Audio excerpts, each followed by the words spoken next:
Prepare yourself to take a voyage into the unknown.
The treasure chest. The treasure chest.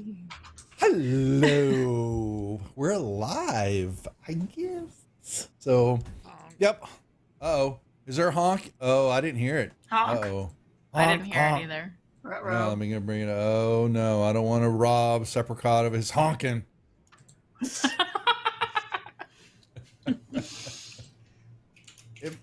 Yeah, give it a second to try it again. Because the question is, what it may not have honked. We were going live there. So, but, it's a settings issue. It's a rejects problem. What else? It's a rejects problem. All right. Yeah, we're here. We're ready to play some D&D on the channel. We expect another Gary Con Live raid later on because Jeffrey is producing the show over there tonight for Mr. Jason Charles Miller.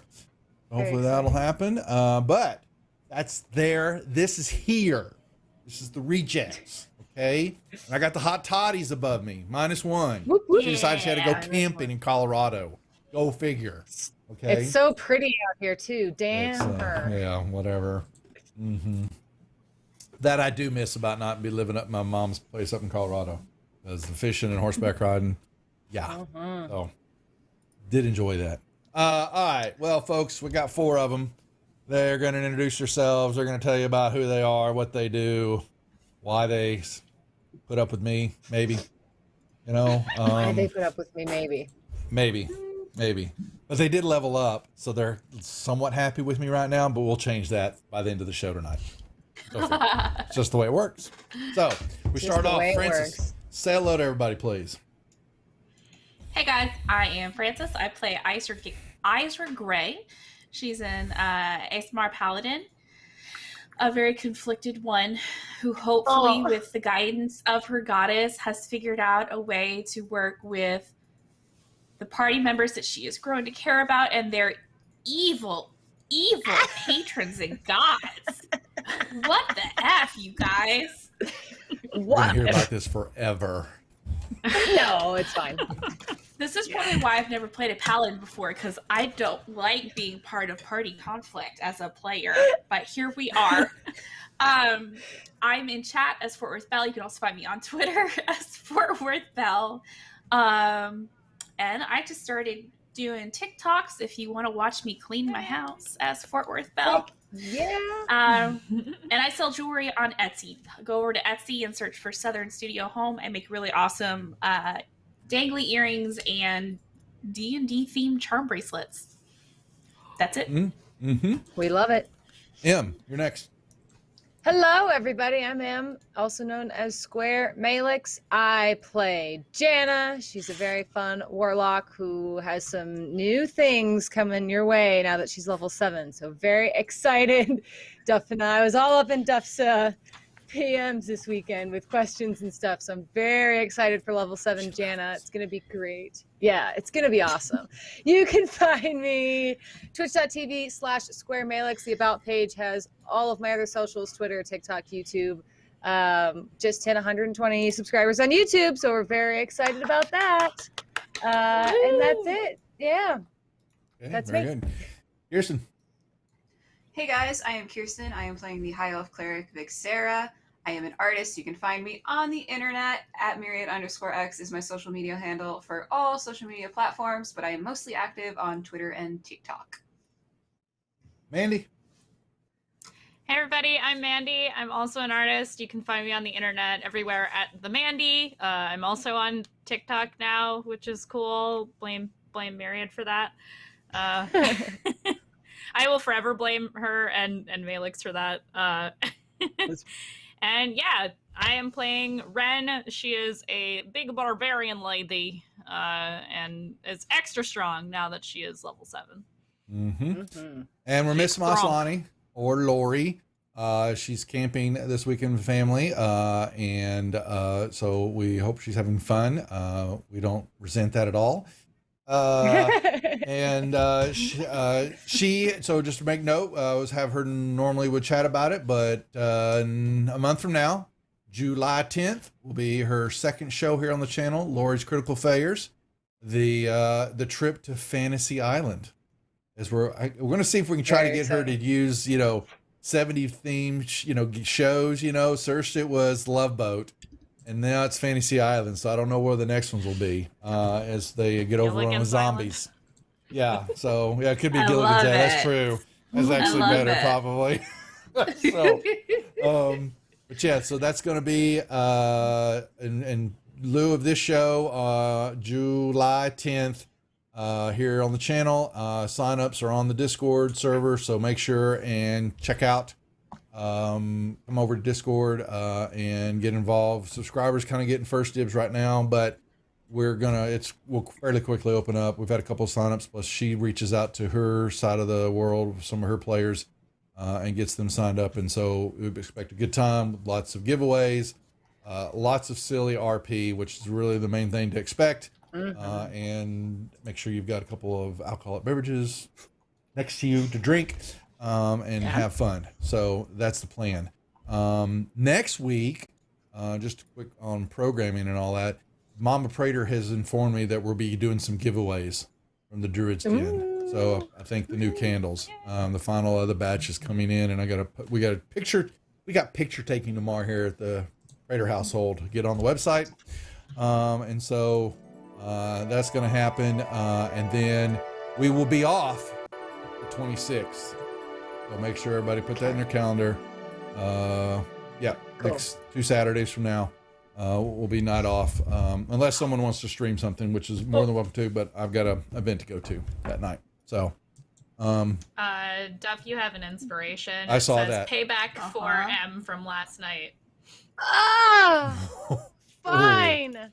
I may have given the DD. I am the also TM in this game, The Bash. DD. Yeah. I gave Mandy an inspo point last night and thought, oh, good karma. Nope. Sorry, everybody. Thanks. Well, that's how it works. Okay.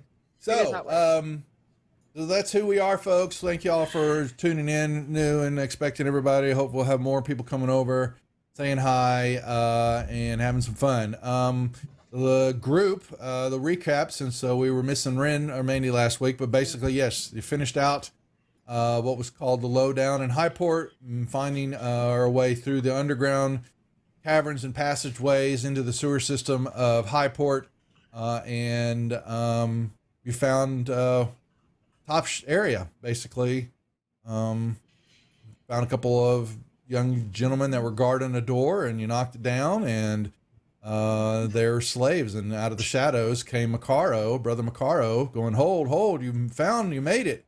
And that is where we held, and they leveled up. So the point was they were trying to find a way in to the cesspool of the Pomage without being seen, and they did it. That was really the gist of it.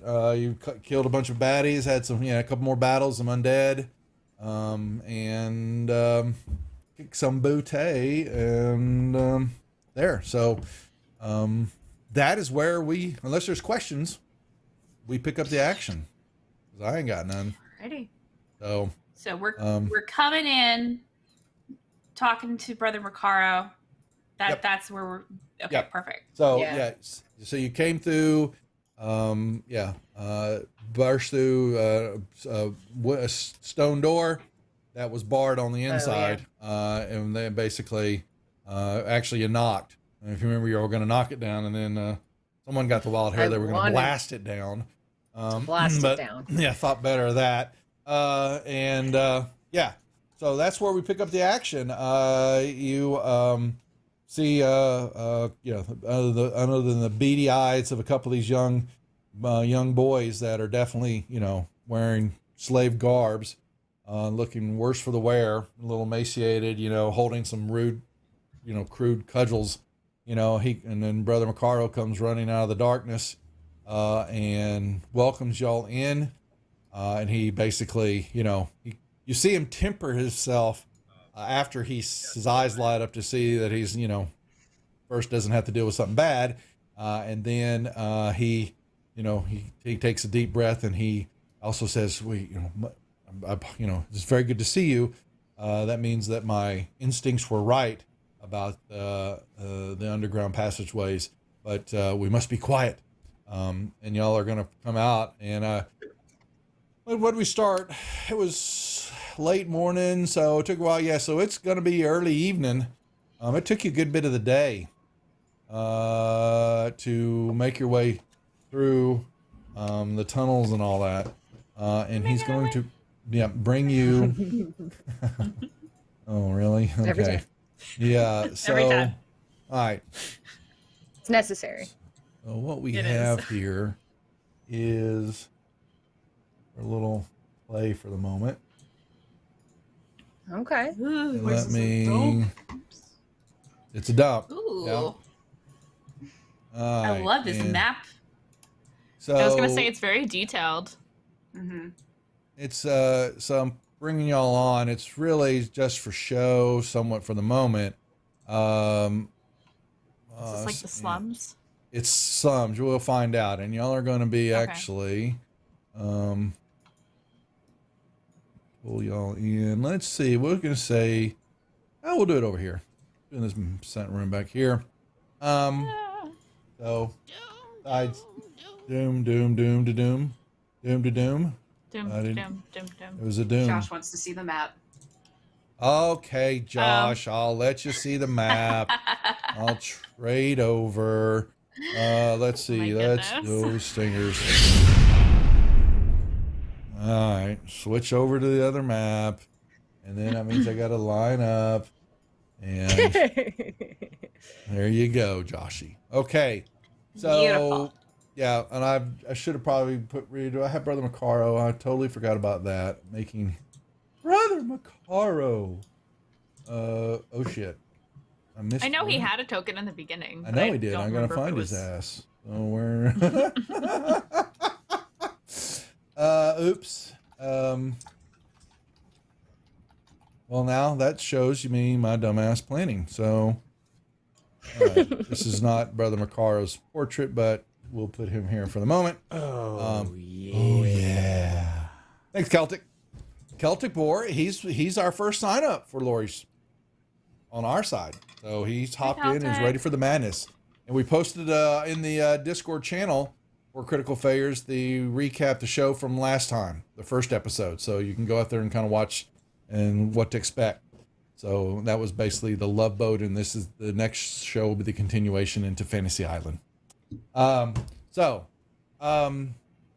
back to the action here. So yes, he pulls y'all up and he basically tempers himself and he brings you back. He brings you in and has them shut this door in this complex. And it's, oh boy, you thought that the underground stunk and where y'all went through into the sewers and all that and the troglodytes and all that. And y'all are hit with what is just, a reek of sewage. You can smell death.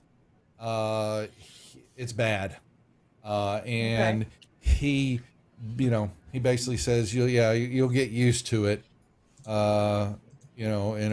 Take you a few moments, but it's the best of what we got. And all of a sudden, fairly quickly, you hear, welcome to the asshole of the Pomage.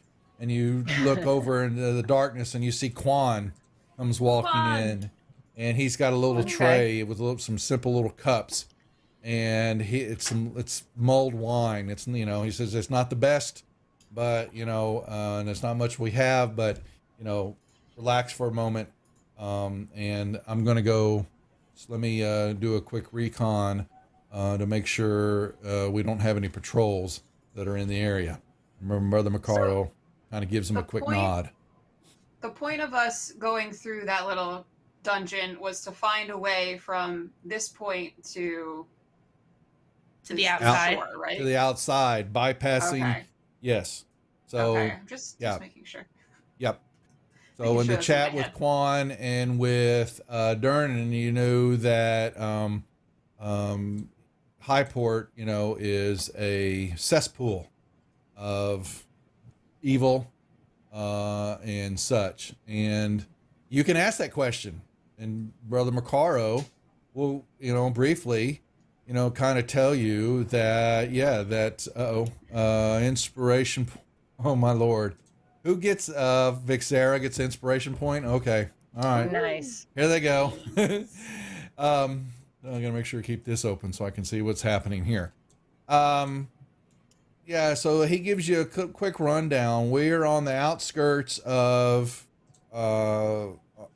He'll tell you we're on the northwestern out edge of Highport in basically a squalid area, and much of Highport is that. Highport used to be a great city that was a great shipping and a port area for this side of the sea, but several I would say several years ago, a long time ago, it was overrun finally by invasion of orcs, and after the orcs basically murdered everybody in town and took it over, they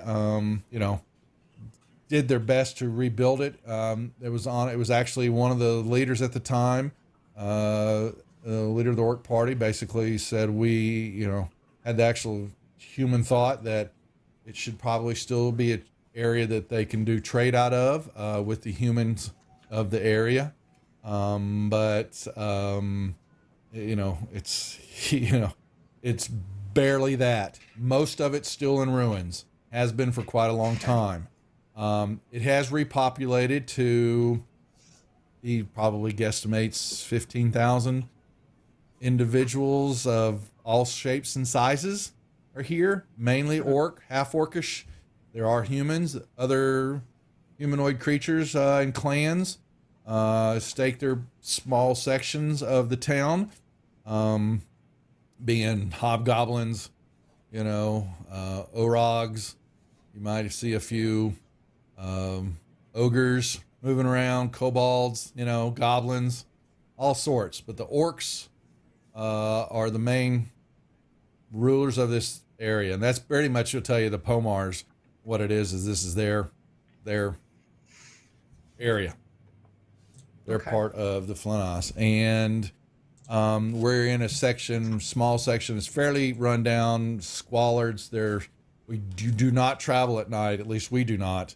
At best, because he'll tell you there are monsters that wander around, and the campsites that do that do have areas in the Highport basically are guarded. An orc encampment will have guards around it 24/7. Same thing with human settlements and others, and they have to fend off from time to time. All sorts of creatures. Large sections of rats move around in the squalid areas of Highport, so you've got to watch that. You even have our lovely, featherless chicken birds floating around everywhere. Oh boy. Oh my god. Yeah, they make their home. No, that's the last thing we need. Yeah, they are quite. The rats in them, they basically they put up with them. He tells you because they take out a lot of rats. If it wasn't for them, the rat probably would overrun Highport. We've got all sorts of other flying beasts, harpies, winged creatures, sorts. They fly around at night. Okay. They're trolls from time to time, make their way in. They crawl over the walls. I'll tell you that Jeff, I have a question. So just to clarify, the Pomars, is that a federation of sorts, or is that the country that we're in? That's the area of the Orcish territory of the Pomars is what it's called on your map. Basically, This is an older school map, that's of Greyhawk, but that whole peninsula, all the way toward the Principality of Ulick, is the Pomars, and it is Orc territory. So it's like it's a territory rather than a country. That's right. Yeah, I guess you could call it that. Yeah, just the known entity of what it's called. I'm sure some Greyhawkers will give me some grief on that, but that's what it's known as. And they come out of the mountain areas for quite some time, and the city Highport withstood 5 huge main assaults, but the 6th one finally was able to breach. They were able to finally breach, and boy, did they slaughter everybody, put bodies and heads on pikes all around there, and just town burned to the ground, and you can smell it. even with the piss and all that and shit that you smell and the death, you can still smell. You can look at the walls of this place. This looks what you're in is a squalid house or something it used to be. The windows, everything's darkened out. So and you've got you adjust to the light, which is barely there. Maybe a couple of candles are lit because you see a lot of humans, at least what you can tell. Some are manning, they're slaves. What you're seeing here, and they're, they keep their eyes or ears, looking out, checking through, what could have been a window. And it's pretty boarded up.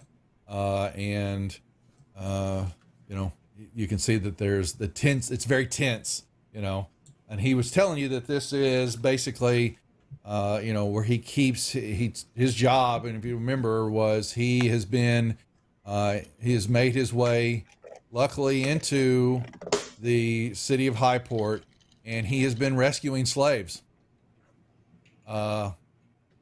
He will tell you that we're not that far from the docks, and he has been lucky so far from time to time, goes into the dock areas when slaves are coming in on the ships, and they're being held in pens there, is that he has, so far, so, good, has been able to pull out a few from time to time. And he is, would get them here, and then was finding ways to try to get him through the gates at night or get him back into the water, and swim away. He was coming up with ideas, but one, you don't go swimming in the water out there. There's been death. There are things that attack, the ships even are very well heavily guarded at night, even when they're docked. They're, Okay, so that actually leads to a question. So Ren will look at Mikaro and she'll say, so if we had to come in through the sewers and there was not a way that you knew how to get through there, how did you get into the city? So he was able to, so he was able to come through on a ship, so he will tell you that there are some humanoids and humans that do business here. Even some of the orcs and some of the there is actually businesses here that do trade. He was able to guile his way in through the orc guards, with luck and the blessing of his god. He will basically say is and got lucky. What has happened is that he has noticed now over the last month or two, coinciding roughly with since y'all have come over, that things have started to change. And the guards got doubled, things started getting locked down. It got worse. Their paranoia went up. He's not telling you he's relating that to y'all, but he's just that's what you're hearing from him. It's coinciding with. It's coinciding. Okay. Now, yes. Whether it's because of us or not is. Would that coincide with us? What happened in Dark Shelf, or even since before we actually arrived? Since y'all have actually arrived, things have started to. Oh, like on Earth. Actually, here when y'all came through the portal and all of a sudden woke up. Here. Okay. And so meaning our arrival on this planet is when shit got weird. You've got we've played over several weeks now, episode 29. So you've gotten some clues that yes, things started to change when I came over, and then you met Marquessa the Green, and she told you some of the stuff of her life and who's involved and the involvement, and now there is So it'd be safe to say that someone knew that we came or sensed it. Yeah, what you getting? Yes, sensed it. So they knew that we came, and then they figured we were going to be a problem and have upped things. Yes. Well, they sensed y'all, so remember that was Marquessa's link with Lavinia, because they're actually dual opposites of each other. Right. And Marquessa the Green basically gave Vix to you, is that you with your shielding amulet have got some protection, but the rest of you don't. And even though you may be shielded, she's concerned that Marquesa is looking for y'all. You may still give off, even though you're shielded, you still, how's the best way to explain this? You're shielded, but you still affect the area around y'all. And so you may think you're hidden when you're not. Because I don't know how the best way to explain this other than a Klingon I mean, it's ship.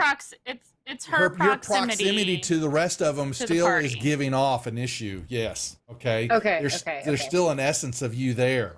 And so she was to warn you to say, you don't just totally rely that that's giving you shielding, especially when you're around all your other companions, because she's trying to find y'all. And Okay. she's worried about y'all. I can feel it. Marquesa the Green's telling us about Marquesa. And it happens to do with because of her link to Lavinia. And Lavinia is who sent y'all. Okay, to deal with this issue. And he's telling you that the city has gone on a higher alert than it has been since he has started coming in here and been here. And they have, like I said, double the guards. They check and recheck those who are coming in, especially those who wander in from the gates, because why are you traveling in the Pomars if you're, it's death out there unless you're an orc or an orc clan, or a huge army. So most everything comes in via the ships. So a lot of the stuff, it's a busy as bees and a huge mayhem and chaos down at the docks because of all what's happening there. But there are businesses here, and that has been something that's been kind of an interest, and they've used to the degree a little bit to move around, get some supplies every now and then, find out what's happening without raising suspicion, because patrols are all over the place. And especially at night, and you don't want to travel the streets at night because God knows what you could run into. But yeah, he was, they were lucky enough to come in, and he has been able to start stow away the slaves. But now, because of the changes, they're piling up, and he panics. We've got to find another way. So he was for certain with the door that they found here in this complex that it led down, but they could, were dealing with, he didn't have the resources to deal with what's down there. And y'all happen to be at the right place at the right time, fortuitous. And y'all have now found a way up through there. And now he knows he can start running an underground railroad, basically, out slowly but surely, of a few slaves at a time, that are coming in just to the docks. He has no idea. They have kept to that area. Quan, even himself, he will tell you, is not foolish enough to venture into the deep parts of Highport at all. So, there's work to be done there. The city walls have been pretty much rebuilt. So there is, guarding the things there. There is what would have been like the formal noble part of, Highport. Was kind of slowly rebuilt in some he will tell you that there have been higher ups and those who seem to come in. He believes that could be what he calls the slave lords and their operations, because they run this city pretty much to the T for slaving and operations. The orcs provide the backup, the guard, the muscle, and the slaves. He knows they come into the ships, they get docked, they get run up into the slave pens, and then they are shipped somewhere into the city for processing. Doesn't know where it's at. Okay. Has no idea. I have so many ideas. Okay. So All right. many ideas. Good. Yeah. And he Good. says you have, you are free to, use this, but he can only help you so much, because you're getting to the limit of his knowledge now and who he is. Other than he will tell you once again, half humans freely mingle with full blood humans and humanoids. Justice is unknown and the laws are simple. A strong sword arm being judge, jury, and executioner. A dark alley sometimes becomes an execution ground in this city. And yeah. So any other questions, at least for that point? There's tons more that I could I reveal. have a question about our surroundings. What time of day is it right now? So you're getting into the early evening, and he is telling you Okay. that it would be smart to now also Rest. grant y'all a long rest, so everybody's leveled up. Yay. Okay, so you're Yeah. getting your rest. Okay, and to ask and chat and relax for the moment until we can get. You can kind of see. Daytime is the best way to start surveilling, but we have to watch the patrols that could come through unannounced at any moment. Most of where Okay. he's going to show you. So here's two things going to happen. I'm going to show you the original map. He's going to pull out a map that he has kind of roughly drawn of the city of Highport. Okay. Now, Ooh. I'm going to show that to you. I'm actually going to try to redo that to give a little bit more RP to what we're doing here. Okay. Yeah. We love And- We that. like that. I We know. love it. We That's love what we it. want. That's We've what I been wanna go asking there, for that. Well, what you're going to see is the only map ever done of Highport. So, for the moment, and don't worry about the numberings because it actually goes to. They released the Slaver modules a couple of times. This was done later, but this is going to be fairly good to start with. Oh, Nice. Okay, Okay. all right. That road is called Sus. It's called Sus. Super There's a sus. Sus forest. There's a Sus forest to the west of it. Super Okay. sus. Okay. that's So- great. Okay, so what you're Aw. seeing, and there are a few main roads, Coast Road and then Highport Road, Slave Road, there's a few. So he's going, and you can kind of see the coloring, and he will tell you that this is kind of fairly consistent with what Highport is at. Most of this, there are buildings and complexes all along the port side and the dock areas, which is the north section. Your north is straight, just like it is here on the map, okay? And so the coastline is all along where it says Woolly Bay, okay? And there's a road that runs through. Most of this areas are just burnt down, rubble still.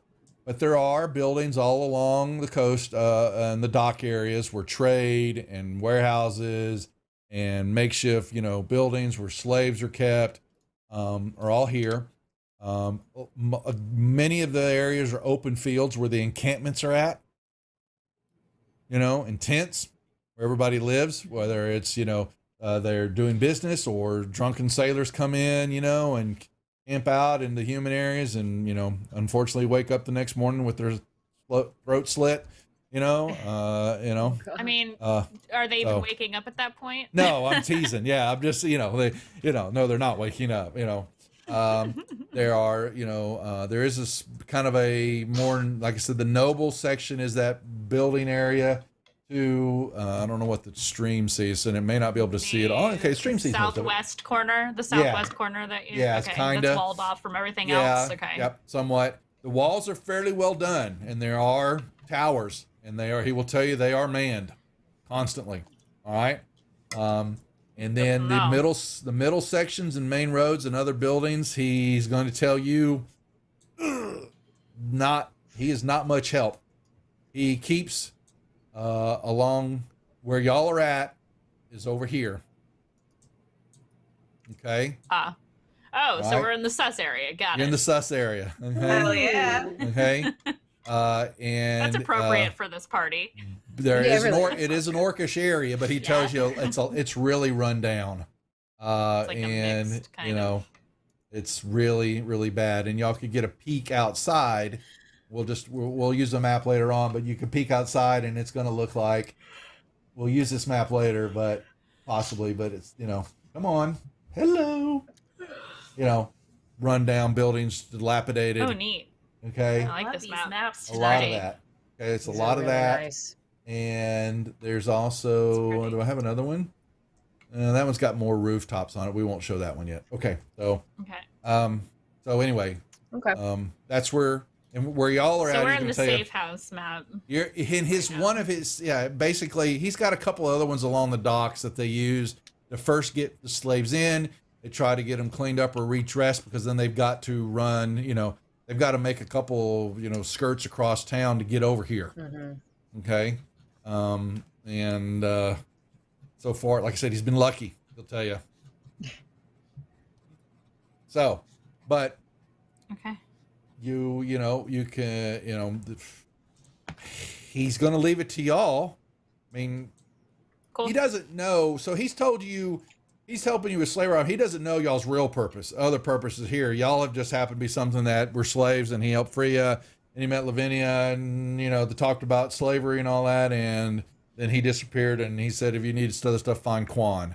And he was gone, So, and then y'all found Quan, and y'all got set over here. So through some force of unknown to y'all's paths have stayed in line with each other, parallel.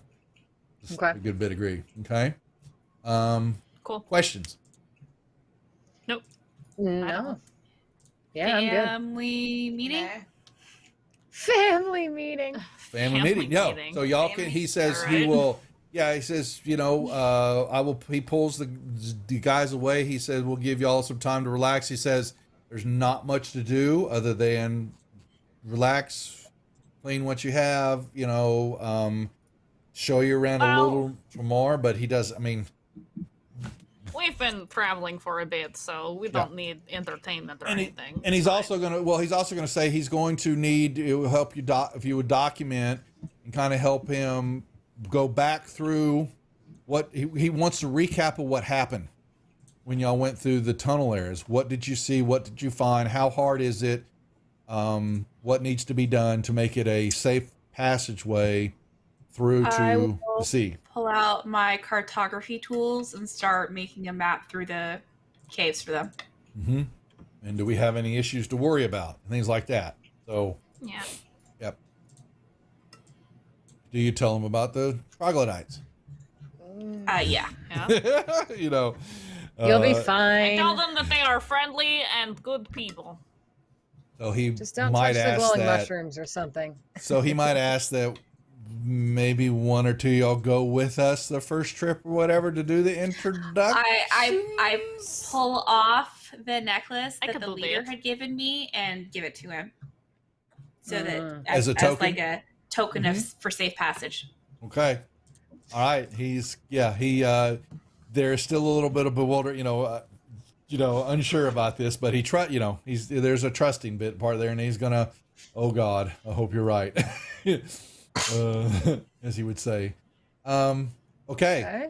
So we could, that's going to take a few days to do. So while we're doing that, my question will be to the group to, what you're chilling out tonight. I had something I'm supposed to accomplish here. Was this, hold on. Not trying to, did you want that to happen now? Doesn't matter. Whenever it feels like, whenever the moment feels right for you. I don't want to. can Well, so happen. it kind of does. You It can do would whatever. kind of work right now when Yeah, you're sitting it there. kinda works Okay. now. Okay. So Yeah, go for it. what is? So y'all are in a room. Let's just say he kind of clears out this room where y'all are at. Actually, you know Okay. what? We'll do this. He's going to say, "We get away from the door," because they're going to kind of go into there some, and so he's going to put y'all in this back room over here. Okay. All right. And him and his crew are going to kind of, and Quan comes back around and says, he says, make sure, keep an eye on the window. He saw a flock. He says it had to be the harpies that he saw, and he ran inside. He plugged his ears as soon as he saw them. And he says, if any of you begin to hear singing, he can reach into his pocket and he gives you some ganky looking wax. He says, plug your ears. Like earplugs. It's earplugs. Got it. He Interesting. says, Okay. plug, because if you get hit by one of those, you're going to walk outside and then you're dead. So Ooh. they'll take you and eat you. Got it. Okay. All right. Nom, nom, nom, nom, nom. Yeah. And and when he's saying all that, you see the other human, they're slaves there now, and they're just bug-eyed, almost damn near pissing in their pants, and some, I just want to go home. I want my mommy, all those kind of things that you're hearing. Okay. So, but he does give you a little room to take rest and all that. And as y'all sitting there, what is Jana doing? What? Nothing. She's. Well, you could no, say but she. when you're just going to be like, hold up, you're just going to be like leaned up against the wall. Y'all are basically, what are y'all doing in the room? Yeah. You're going to settle yourself, Yeah. make a little place to rest, clean the floor up as best you can. Though it's, flipping a knife. Okay. She's sitting somewhere. She's playing with her dagger, like she always is. Okay. So that's doing that. You see that? All four of y'all can make me some perception checks. Okay. Do you want me to? Not do you. roll for Moss. Oh, you need to roll for Moss. No, just Moss is fine. No, so Okay. Moss is just, she's not going to be paying attention. You know what? She's feeding her Cubert. She's got right? Cubert, and she's it's going to be okay, baby. We'll get out of this mess. And Feeding she, him Yeah. she's and she rolls over. Sushi. All of a sudden she's snoring. She's snoring. Night, Mom. And y'all got to go over and shut her up Good night, Moss. because she gets a little too loud. And we don't want snoring. Yeah. So you put the wax in her God. nose. Okay, whatever. I roll her over to her side. Yes. Oh my god. I'm a Lori side did sleeper. And say- I snore like a horse on my side, really? so it's horrible. Oh my Lori did God. send me some notes. Lori said if anybody messes with her, that Moss is going to kick them in their family jewels. So that was the text I Okay. got from her yesterday. Great. Good Okay. to know. Good. So what was rolled here? We've got So Vic. Shit. So Vic. Yeah, the rest of y'all. So y'all, Vic, you're sitting there, and you're looking at Jana, and Ren doesn't see it, but kind of in the corner Oh. behind her. You, Vic, you're sitting there, and all of a sudden you just catch it like when there's something forms in that corner right there, and what you're looking at is a dark green-eyed owl just formed right there in the corner, staring at Jana. I kind of look at it and like tilt my head a bit, rub my eyes, kind of make sure I'm not just fucking seeing anything. I'm going to the party. What the fuck is that? Sorry. Ren looks over when Vix points and sees the owl and is just like, I don't know. It's not mine. And it just sitting there, and all of a sudden, then it flies right at Jana. There you what go. kind of magic shit is this? So as it flies over to Jana, right? She wasn't really paying attention. She had her dagger. It came up. It almost startled her, and it's sitting on her shoulder, and she's looking at it. She stops what she's doing, and she's looking at it. And all of a sudden, she's overwhelmed with this emotion, and she just goes, "Mom?" She just starts shaking and sobbing. Wow. And so Jana's on her knees, and she's got this owl on her shoulder, and she's just sobbing. Ren goes over to her. Isra. Isra's going in. After seeing both Rain and Isra go over, Vix kind of cautiously approaches. Ren kind Are of they- kneels down in front of Jana and is like, "Are you okay? What's going on?" She's like, this owl, this is my mom. And she's so certain about this. She's so upset. This spirit in this owl, it's my mom. You could just tell. You could just tell. And she's just like so overcome with emotion. And I'm going to that's turn to Isra, and I thought her mom was an elf. Ren looks at Isra and Vix, the two more emotionally capable members of the party. That's a bold assumption. Same.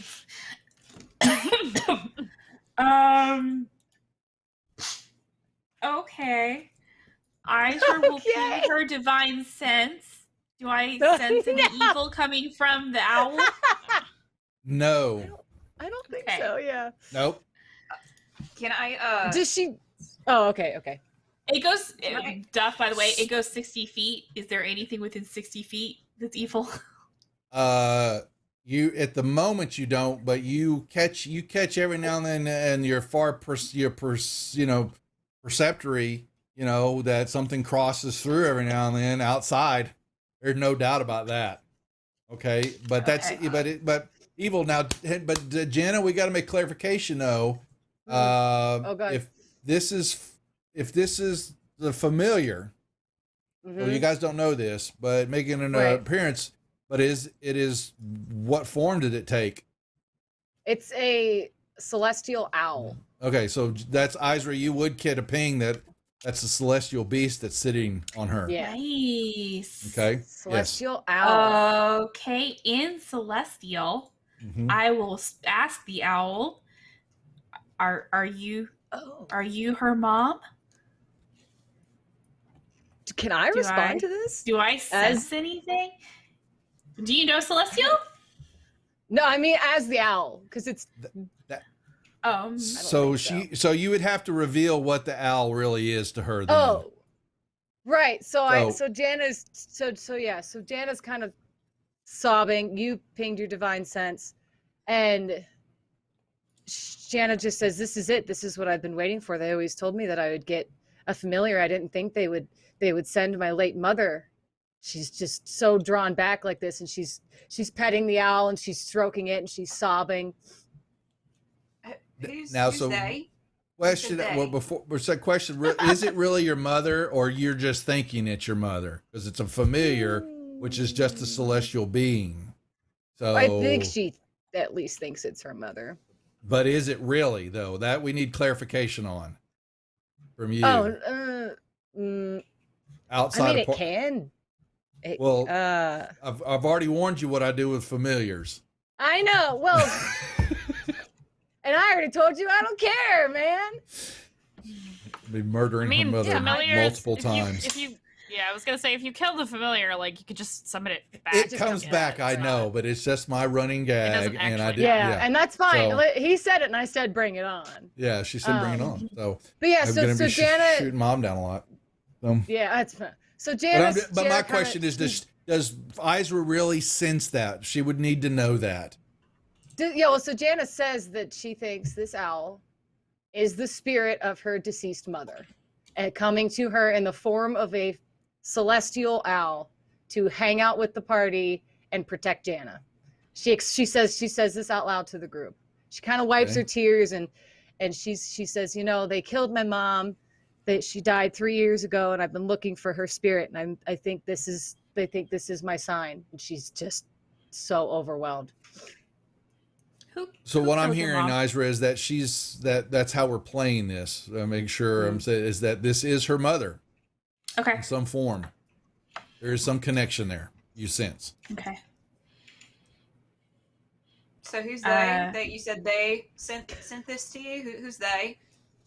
I'm not sure. She's like, I'm not sure. I always knew the day that I got my warlock powers that things would start making sense eventually, and I always heard voices, and I've always heard my mother's voice, and I always knew she'd come and find me. Jana's not really sure who sent it, and you're starting to get the idea that she doesn't know a whole lot about her patron. But she's always had these voices in her head, and she always knew that her mom's spirit was going to find her and help her. And when exactly did you get your powers? It was the day that my mother died.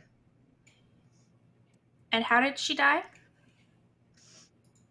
So That's a very Jana direct kinda- question to ask someone who is already upset. Ren says Jana protectively, kinda- glaring at Isra.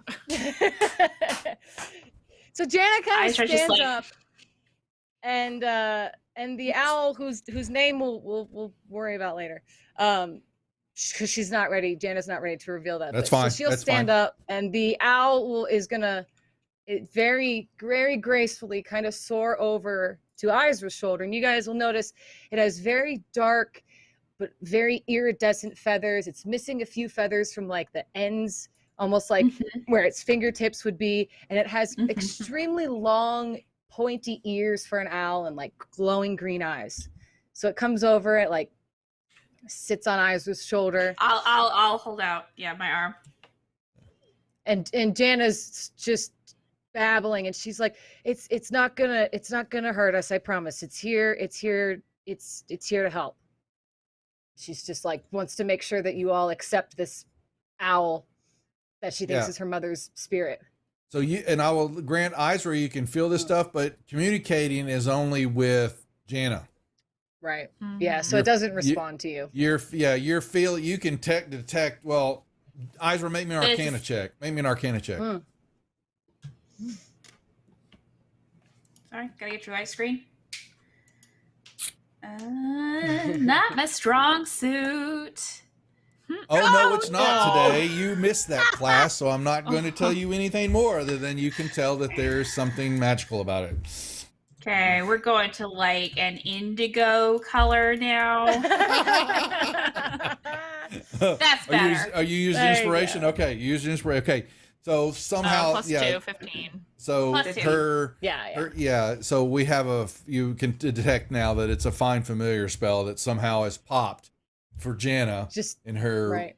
as she was doing, relaxing there or whatever she was doing. She cast this all of a sudden, and you see a familiar now, and you can feel that connection with her. But the communication that you're doing is there's nothing there because it's connected to her, not you. But Mhm. Okay. but it is celestial. You'll know that. It is celestial. Yeah.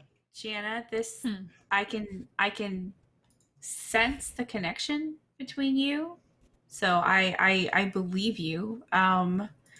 And this creature is definitely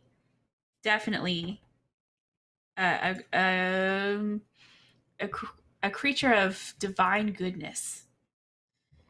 Thanks. And Isra. Isra's just very respectful toward the owl. She's That's good. like, lady, may I? And she like attempts to like scratch the crest a little bit. Yeah, it takes the scratch. Yeah. Okay. There you go.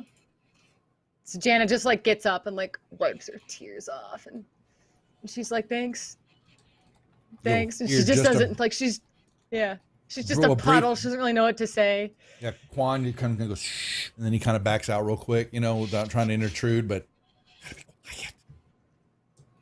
Isra starts looking around the room to see if there's anything in there that we can use to like to put together like a makeshift like perch for the owl. what did I got here? I got is that inspiration for everybody? Dead Heart, I'm assuming. Probably inspiration for each. Yep. All right. Yep. Yeah. Thank you. That was from Dead Heart. I'm There's going to- crap everywhere. Unfortunately, but it's in bad shape. Could you find something that you want that poor owl to touch? I guess, but Oh, God. mm-hmm. There you go. I'd like to message Rin Okay. whenever you have a You know moment. she I'd like loves to talk that. to you. Yeah. Okay. She'll message back. Whenever you want works for me. Kind of like once Isra and Jana busy fiddling with the owl or whatever. Over I'm there, gonna it's kinda like- slip out of the room. Building. Yeah, Ren Okay. will It's just like- uh, Jana's just Wait a like little going bit. through it right now. Yeah. excuse herself. Oh, okay. Going over here. What's up? So,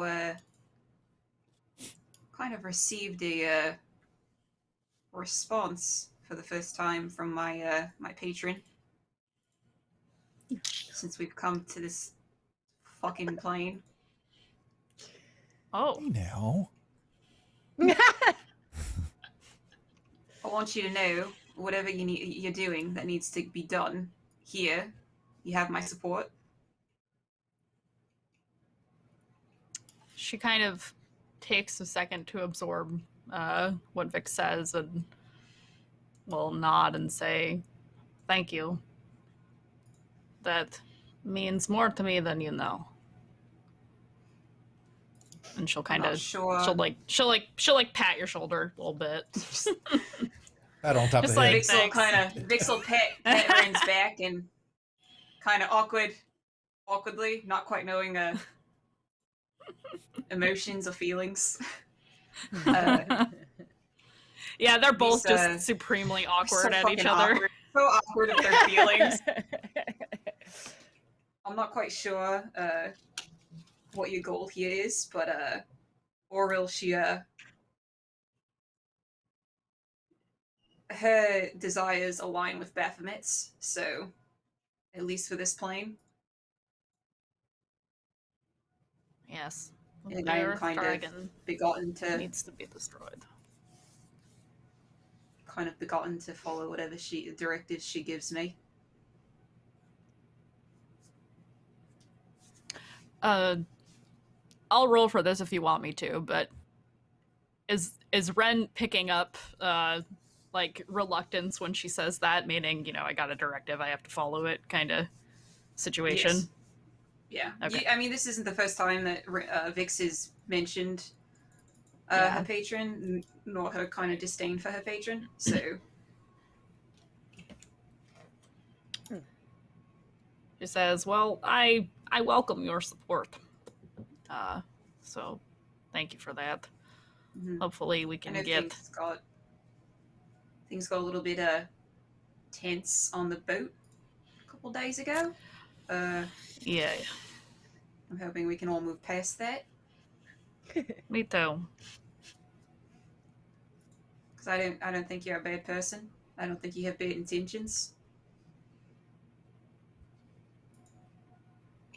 I like to think that as well.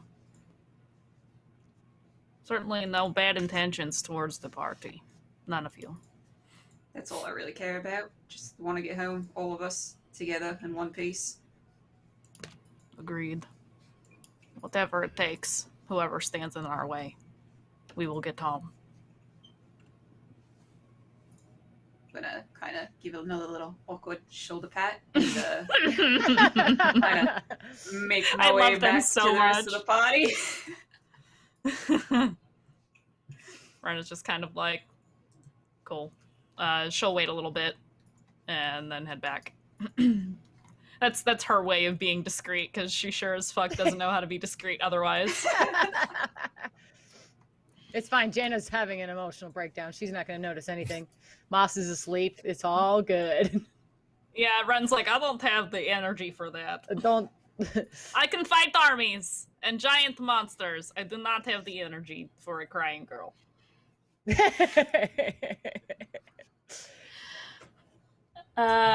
So at some point while assembling this makeshift perch, Izra noticed that Vix and Ren had taken a stroll.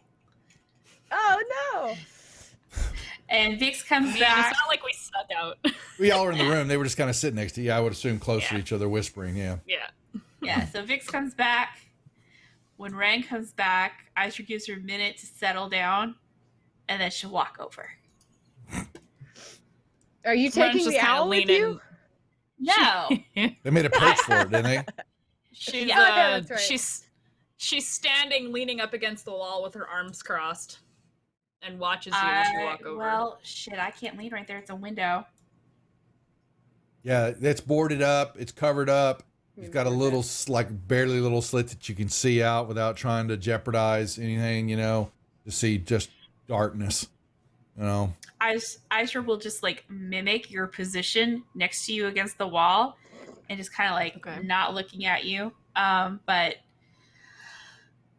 so Ren is absolutely watching you. that's fine. Izra's not looking at you. I wanted to talk about the ship. I have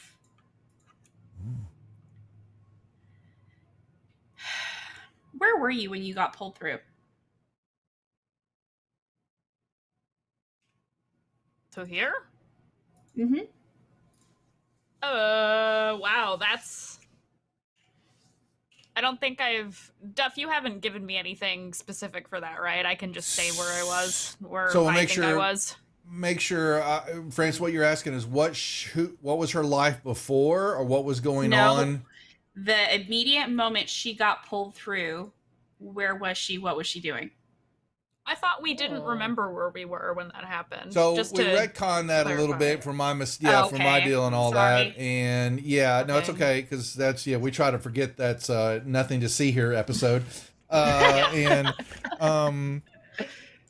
so all of y'all were under the employment of Prater, as always, as these episodes deal, and you were doing, you know, other different tasks and, you know, trying to find your, you know, basically it always has been the case that you're trying to flee or forget something about, you know, something that's happened previously. And so all of y'all were in different tasks, and Lavinia happened to be watching and seeing all individually pick y'all out for this task in her haste, and shot y'all through the portal where y'all did black out then. Okay. And y'all did lose some about, you know, but in those weeks before, months that y'all have been assigned doing tasks around Waterdeep and his complex that he has on the outside of town, also where the portal is, y'all don't remember this, but the portal's actually out there. But that's what you're asking, Francis, is the stuff beforehand. Y'all were all hired at a starting level jobs with the organization. So do you know what the Praetor has me do? What I volunteer to do?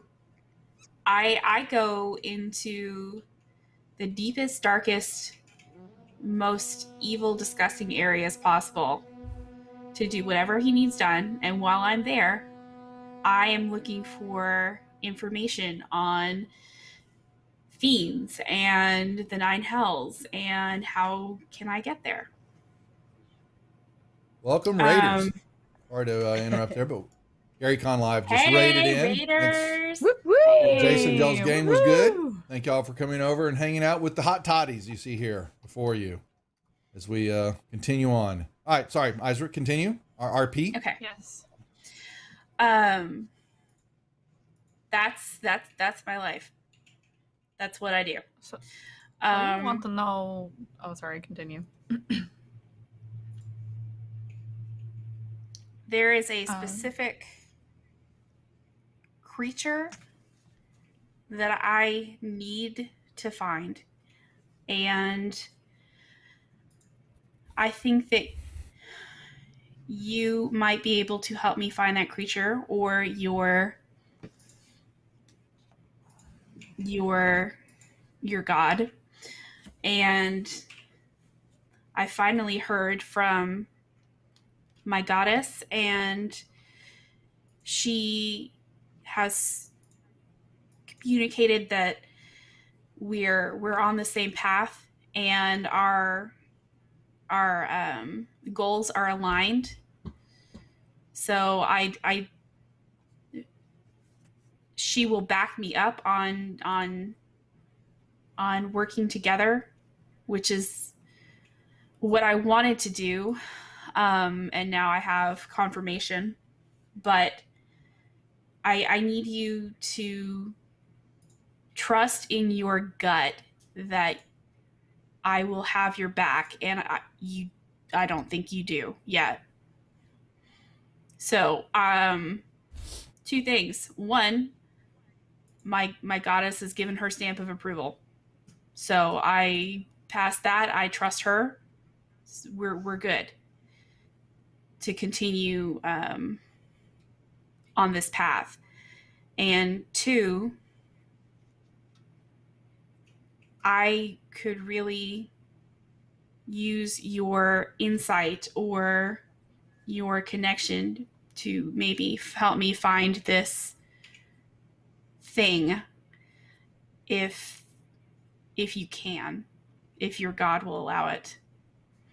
But if he will, then I am all for helping to continue this mission here, which he seems to want done.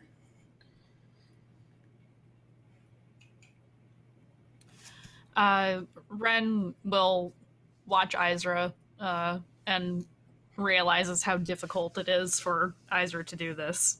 She does not want to talk about any of this. She says,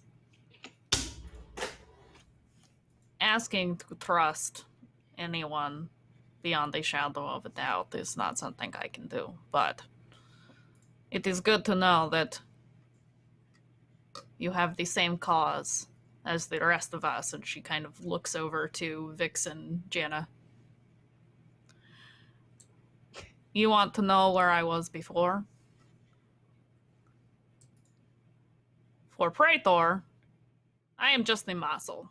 Before that, I was a woodsman in Silvery Moon, where my home is. If that's what you were wondering. As for your mission to find a creature, I will need to know what it is to give you any kind of an answer. It's a Rakshasa. Ah. And I am more than likely familiar with such a thing. Mm-hmm. Yeah, you would know. Well, I'm Andy the player. I'm very familiar with those. Well, but... roll me nature. Nature? Yep. Okay. Are you okay? What are you? What our history? My nature sucks. Okay. You know, so it's all the same. It's just all a the straight same. roll for me. So I'll just. Yeah.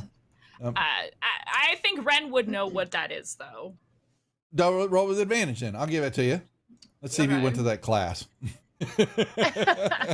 Oh, yeah, 20. There you 20, go. baby. See? Okay. Well, quite. Yeah. So there you go. Yeah. Actually, it is our cast here. Mike is these lovely ladies. I will throw up all of their social media handles here. A couple people asking questions. So yes, we have an all-female cast here that runs on Saturday night. We're missing one. She's out camping with her family. We also have a Monday night show, Storm King's Thunder, that's run by DM Esquire. That is all female cast. This basically storyline is what we were playing is the Slave Lord, an amalgamation of the Slave Lord modules of Greyhawk, but these characters are from the Sword Coast and have been brought over here through a portal to accomplish some things. And so, to not try to go into all the details since we just recapped some of it in here, but you can check some of the past episodes. But they're over here trying to destroy an evil that's part of the slave group. And they're having some internal conflicts for the moment because they have discovered that one of them follows the path of evil. What? So, No. What do you mean? I'm not evil. yeah. And the paladin You're is having completely some. normal. Yeah. So we have the paladins dealing with that and trying to come to terms with that. Yes, we do. Maslani, who's not here, she has a baby gelatinous cube. Oh, So yes. you'll have to check on that. Little And we're cuber. waiting for artwork. So what's on these days? We've just had a celestial familiar come to Jana, who apparently is her mother.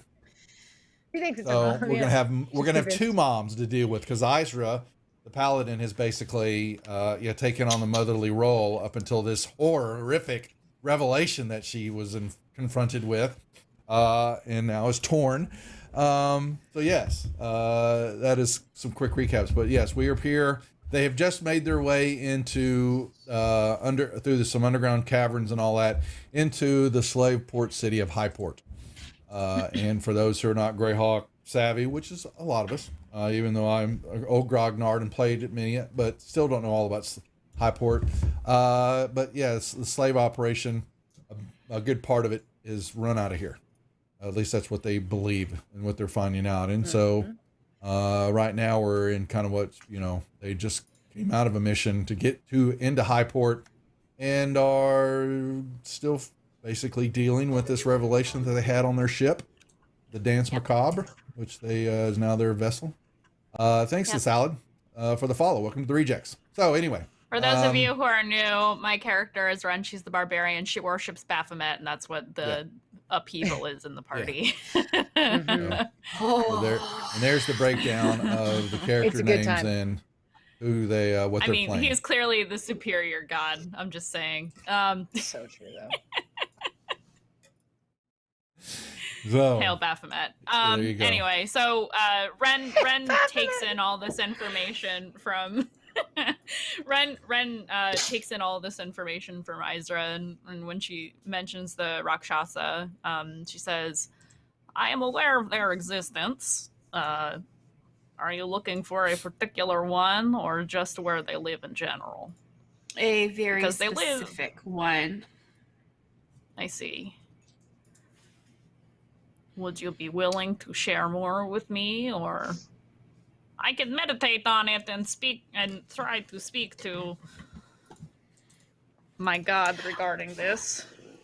Isra will absolutely tell you more.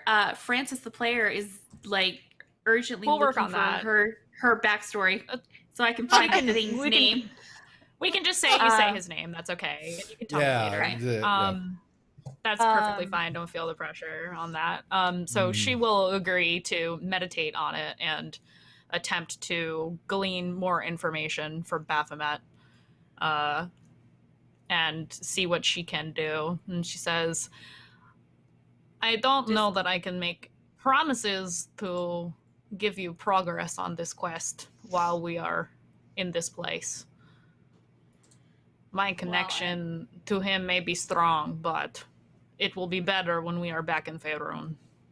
And I have no expectations that he's going to be willing to give any help before we've completed this mission. Likely not. But So- it doesn't hurt to ask. He is Mhm. open to questions. He is very informative.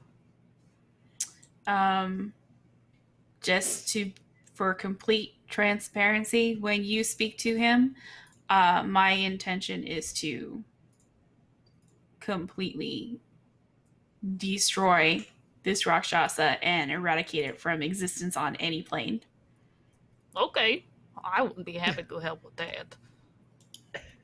You do realize that my god is also a god of violence, so, he is not only the Lord of the Beasts, but he encourages Isra? such things. As soon as you say the word violence in reference to this particular creature, she just starts smiling with this really awful smile that you've never seen before. And I'm not sure if I pinged my sense evil or whatever right now. Isra might be a little evil, having some evil emanations right now, thinking What? about violence on this Rakshasa. Oh, on the Rakshasa. Isla's Okay. getting All right. into it. Whoa, now we're talking. So, boy. So like, can we me and Jana just kind of standing there while this conversation's going on? Isra Well, was Yeah, are we not. listening? Yeah, I Isra guess was so. not keeping her voice down. She wants Oh, to make okay. it known Vix to the is party just- that Vix is kind of just eating like a trail mix from her Popcorn. rations, just like Yeah, I think watching, Jana is. seeing what's gonna go on. I think it's like Jana's got some in her hand. She feeds a little to the owl. She reaches out to Vix. She feeds herself. Yeah. Just passes it Stop around. crying. She's okay now. She feels fine. I'm gonna whisper to Jana. I think they've made up. I think so. God, I hope so. Isra just kind of looks a little bit over her friend. So, are we good? We were already good, but yes. Maslany rolls over. Y'all are gonna wake Hubert. Shush. Rolls back. Can we? Is Cubert sitting out Cubert. anywhere? Not yet. Is No, Hubert- Hubert's not out yet. No, he's in his glass chest. So yeah. I But he's want grown. to. He has grown some. So, Okay, when the first course time he Cubert has. gets out of his glass chest, I want the owl to swoop in and try to take it. Yeah. Oh my I want- god. I want the owl to try to go for Cubert. Not in a malicious way, just because it doesn't know any better. And really Lori's not angry here to beard tell me man. no. Oh no! Thanks for the follow. It'll be good.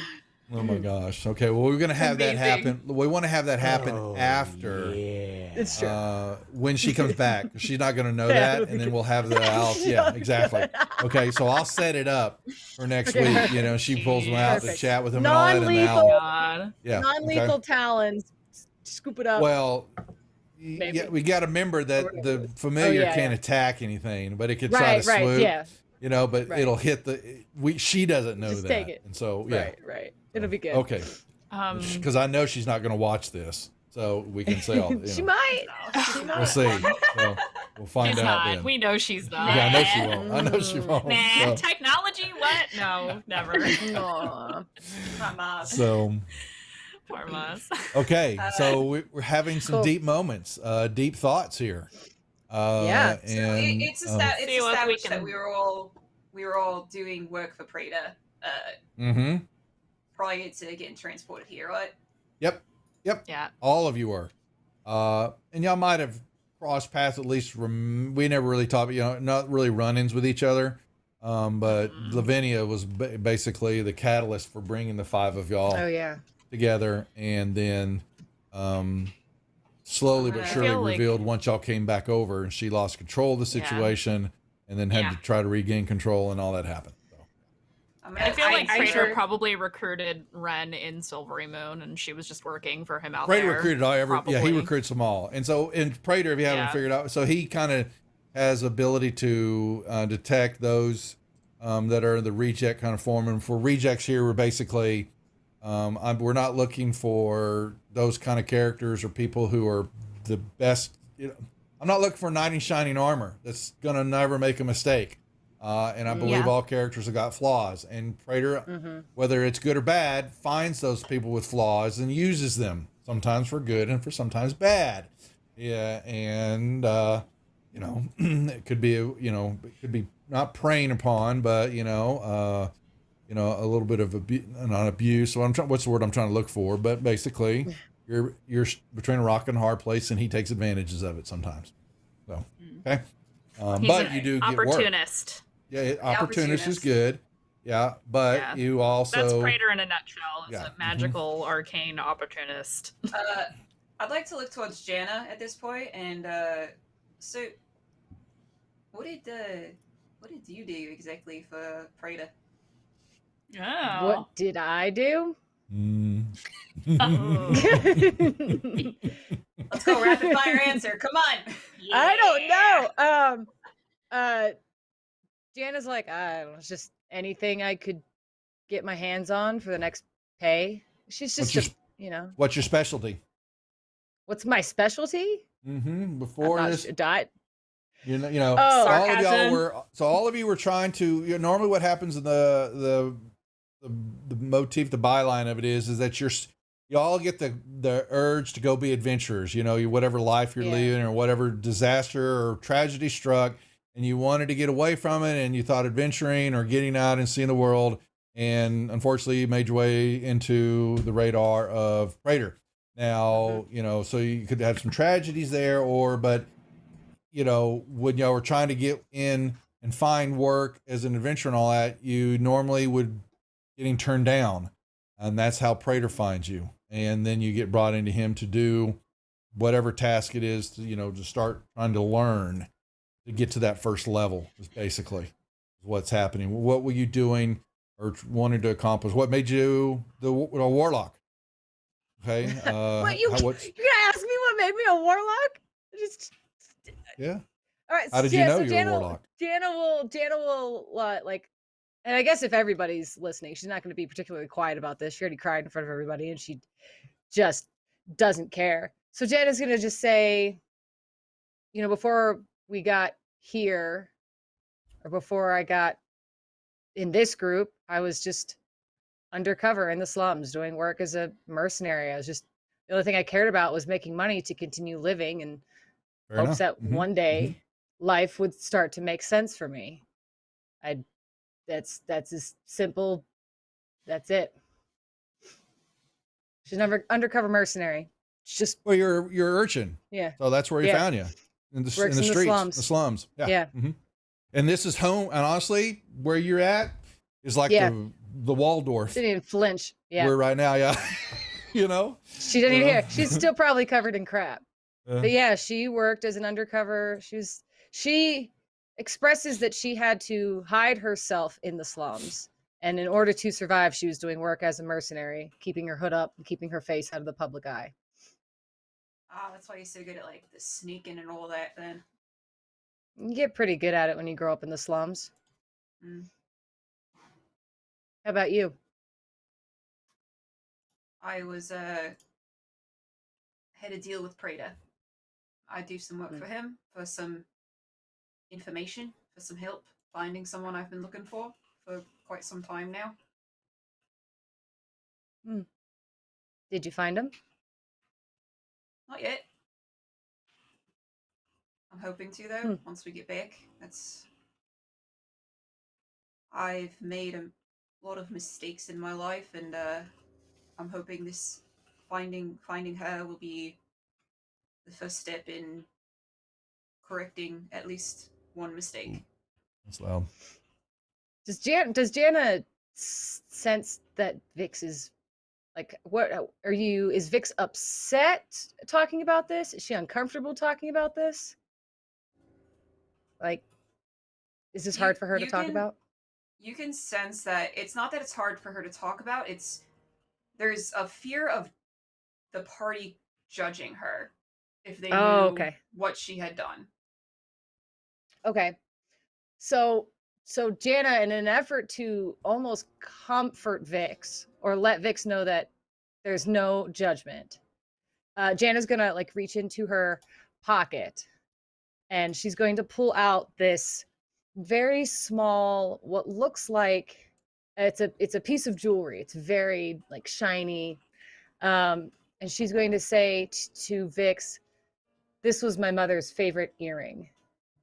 She used to wear it on the tips of her elf ears because that was the best part. And she gave it to me. And I can't wear it because I don't have fun elf ears. I thought it might look nice on you." And she kind of hands it over to Vix without any other context. I'm gonna cry, y'all. Bro. And then Jana, so then Jana will kind of turn to the group as she does this, and she'll continue, and she just says, my mother was my mother was the last direct descendant of a historical soldier that was considered this unstoppable godlike warrior. And when there were some people from Sword Coast that had figured out her connection to him and taken her, and now she's not with us anymore. So I can't wear this because they were hoping that I would be an elf, and instead I'm not. So, and then she kind of gets like back to her Jana self, and she's like, "So whatever, just take the stupid earring. I'm done talking about my mom today." Yeah. You see Vix's eyes kind of just like gloss over a little bit as she accepts the earring, and she like fashions it to her ear. I'm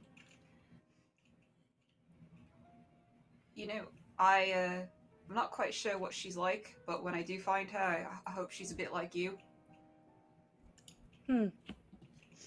Thanks, Vix. Just Jana's like, okay, it's nice. It's like so heavy right now. Wholesome. So wholesome. Jana's talking about her mom. Ren is uncomfortable and is drinking. Ren is uncomfortable. Isra is going through Moss's herbalism kit. She pulls out a vial, uncorks it, and smells it. Are we just like ransacking Moss while she's gone? Yes, that is precisely what we were doing. I feel like Moss wouldn't care. No, not this part. Yeah, it's fine. Isra, yeah. We're not going to steal blatantly from her. No. Not right. Not for peppermint oil. Not from the rogue, anyway. Exactly. Yeah. Isra offers peppermint oil to the rest of the party. Put a little bit under your nose. You'll smell great. You won't smell the rest of the surroundings. It's pretty strong. Jana just like immediately takes it take and any. is just like rubbing it furiously because it fucking stinks in here.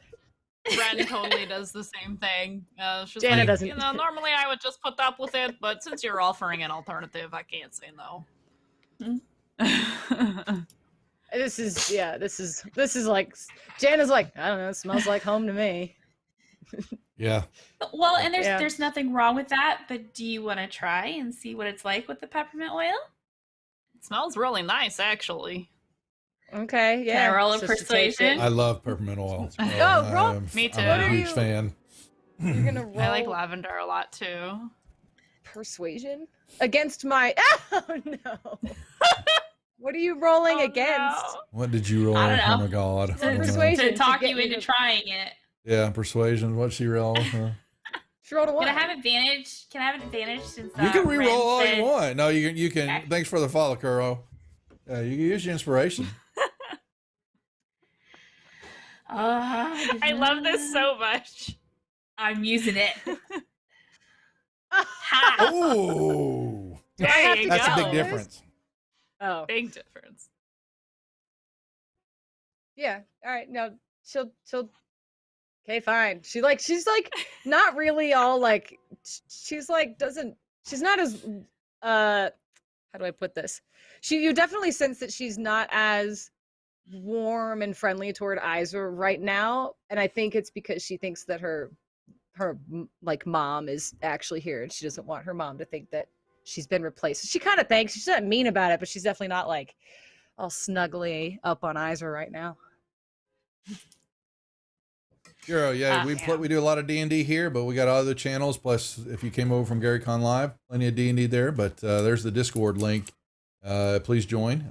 You can hop in there and ask questions and all that. But yeah, we run 6 nights a week right now of D&D content here on the channel. Woohoo! Iser quirks the peppermint oil and like puts it back where Moss had it and closes the kit back up. She'll never know. Okay. Nah. Do we need to turn her again? Is she too loud, do you think? She's Yeah. She fine. turned over when she was yelling, "Oh, you're too loud," and she might have felt going through the deal, and you know that Qbert can't make any noises, but you might have felt a growl as you were reaching in there Do we to her need- kid and all that, I'm gonna. So So we need to Sweat feed that box. thing. Guard cube. yeah. Since when But he's did in they he's growl? in his glass. He's in his chest. I love in his- it. Okay, No, so like, I he's- feel like he kids, would purr. Tap on like fish bowls. I'm yeah, gonna do that exactly. to the- Great. Mhm. Yeah, to annoy Oh my him. God. Great. How big is he Mhm. now? Well, What size he's is not. he He now, hasn't filled up the chest yet, but he definitely has Okay. grown some. Yeah. So Okay. we have a pet gelatinous cube, folks. People are like, It's like- what the it's hell like are they talking Baseball about? Yeah. size? Yeah. We say he was filled in the palm of hand, and he's probably full palm Rubik's. size now. Okay, So- So gotcha. like a softball. Softball. Yeah. Size now. Softball. Let's say softball. Gotcha. That's perfect. Perfect. Yeah. Okay. Yeah, the owl's totally going after him. Oh my god. Jana's gonna get a little chaotic. This is gonna be hilarious. Oh my gosh. I'm Okay, staying out of so that. I'm staying out of that feud. any other conversations here, or continue on here? Because I was gonna say it's a 10:30 mark, so I figured we take our quick bio break. Fast. Mhm. Oh, yeah, it let's is. take a- It definitely goes fast when y'all are having fun. So I just get to sit back and listen. Okay.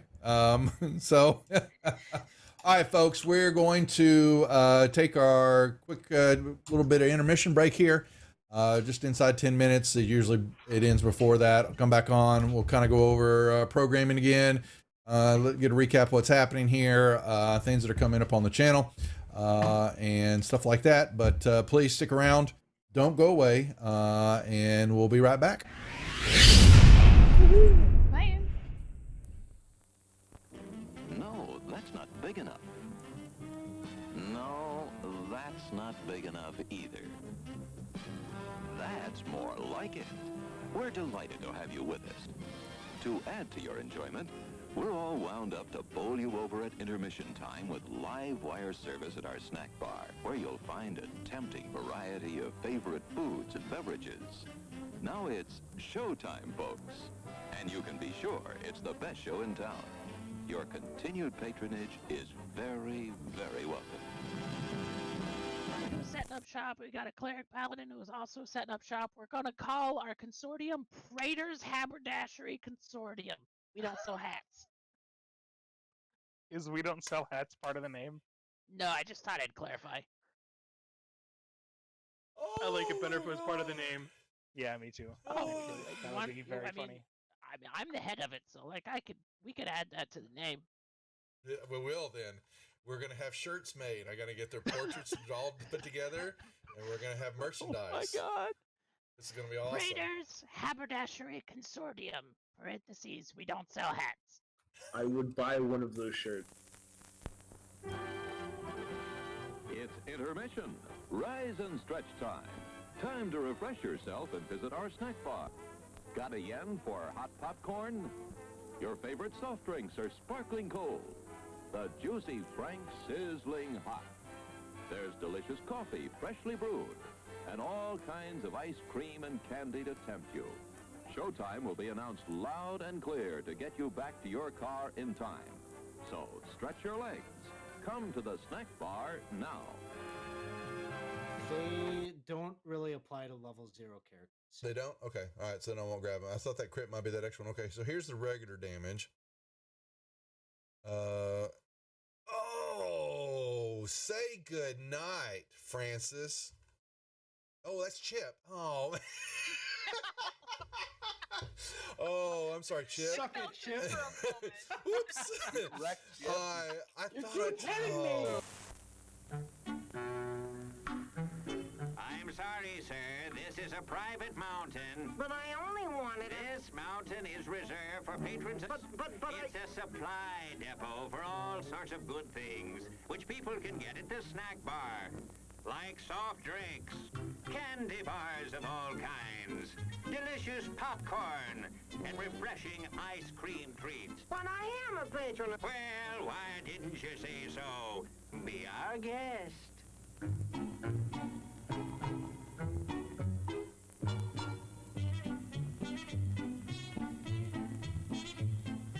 Through, and you're kind of at a point where you can't really wedge your way in there anymore. You're like, Here, boy. Here, boy. Come. Here, boy. You can do it. Come on.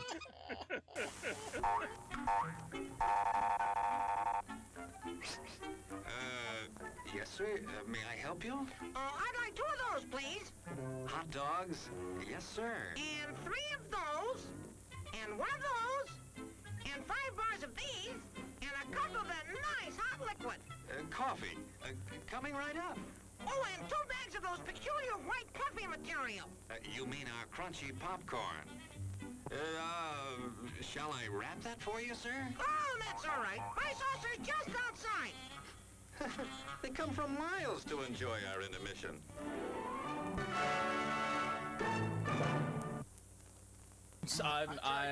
I'm terribly sorry. Bjorn, you explode, and in your place is a sweet roll. Nice.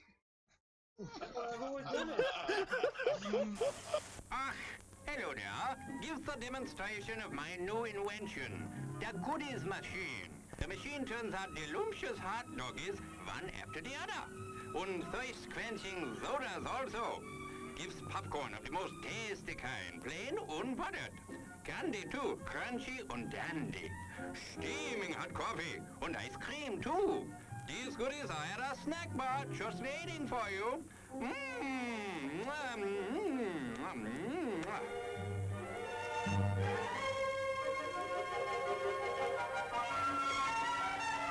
Private messenger. And do you know how to do that in Facebook? I mean, in Facebook, whatever. What the hell? What the hell? What the hell? At least Facebook is still around hundreds of years into the future. Hey, why mess with a good thing? Go ahead and clip that one, guys. And you send that one to me later too. Thanks a lot. As everyone knows, rainbows usually have a treasure at the end. Let's follow this one and see if we can find the pot of gold. Brother, I suppose you've come to claim me treasure. Well, we'd like to see the gold first. Ethan, there's better than gold in here, me lad. No, just look here, no. Candy, refreshing soft drinks, popcorn, ice cream. Well, that's some treasure, but anyone can buy luscious treats like these at the snack bar. You don't tell me. Do you suppose you could get me a job as a snack bar attendant?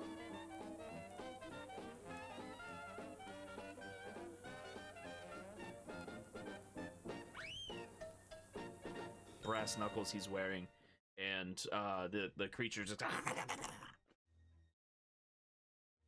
did the creature go?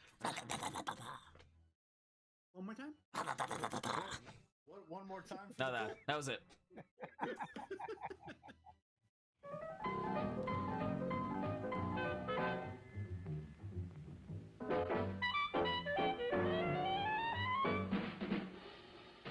Like you crave that corn when it's freshly bobbed, you gotta beat it to the box with the butter on the top. Get with it, man. Start strolling down to the sweets that you're rolling, the best in town. Our candy's real gone, if I'm understood. To all you squares, that means the confection is positively delicious. Cork that stuff. Give me 5. Let me send you into this nutty jive.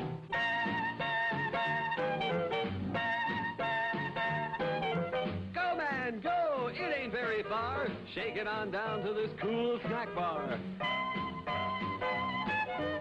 Come on, Jill, give us a treat. A friendly pepper-upper with a tasty beat. Drink Dr. Pepper, Dr. Pepper, 'cause it never lets you down. Frosty, man, Frosty. People, we might be able to take care of that. I I'm understand. gonna sing the Doom song now. Oh, God. Doom, doom, doom, doom, doom, doom, doom, doom, da doom, doom, da doom, da doom, doom, da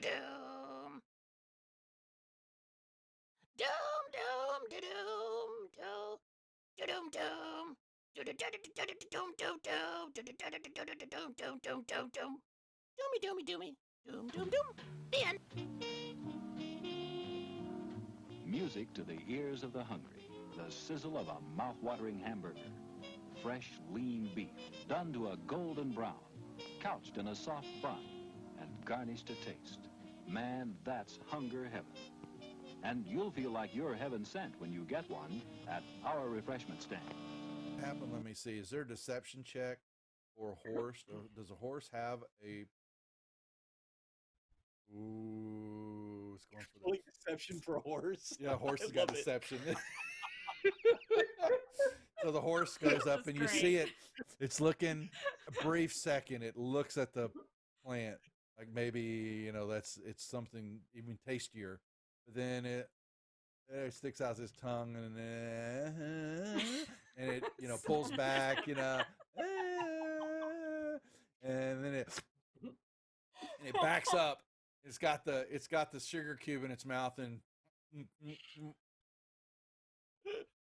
its eyes go, as these eyes just go, and it starts, woo!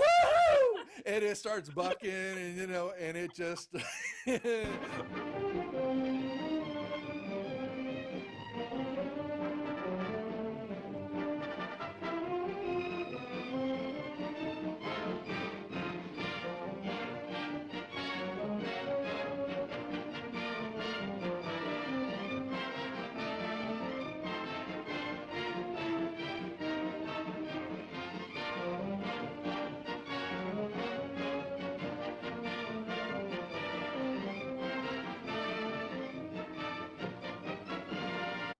And he was looking at something in his hand, and he is standing up, and he grunts out, "Who the F are you? What are you doing here?" Housekeeping? Housekeeping. Oh my god. Your attention, please. All new Hotshot electric in-car heaters have been installed for your... All right, we are back, folks. Thank y'all for sticking around and joining us tonight here on Praetor's Rejects as we are playing Rise Up Against the Slave Lords with the Hot Toddies, these ladies above my head. We, like I said, been chatting. We run 6 nights a week here right now of D&D content. Programming changes abound into the late summer here as we're going to try to, we're doing some more programming to get YouTube spun up since I have not been giving our YouTube channel any love for quite a while. But we do have Dragons of Icespire Peak that runs there on Monday nights at 8 o'clock. And we have Storm King's Thunder here on Twitch running at 7. So double programming, trying to see kind of how that plays out, but trying to put new stuff over on YouTube. What else is coming up? We do have some new opportunities coming up. July the 10th, Lori's Critical Failures will run episode 2. Lori, who is not here tonight but plays Maslani, she is a DM, does some big games at Gen Con and such, and she runs a Midnight Madness game that is usually a room, basically yes, a convention room full of people, and they run one big scenario, and she handles it quite well. I've seen it in action. And so with COVID and all that struck, we talked her in when she was playing here to bring it over to the channel, and we ran one so far. We had about 20, wasn't it, Em, about 20, 25 people, maybe 20 that joined in one big Zoom call. And so we're trying to do episode 2 here. Now it'll come up on July the 10th. It's free to play.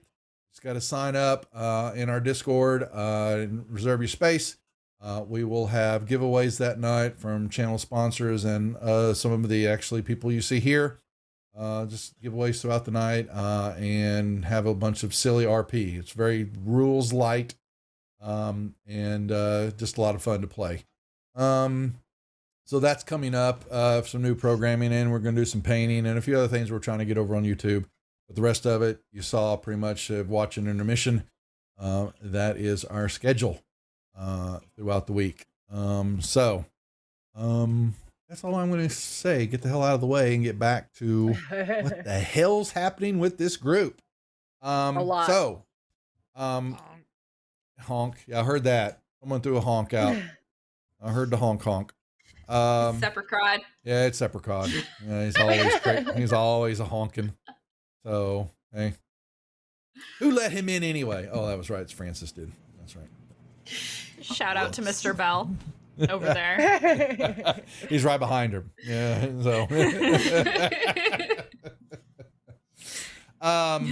So that being said, there's DM Esquire.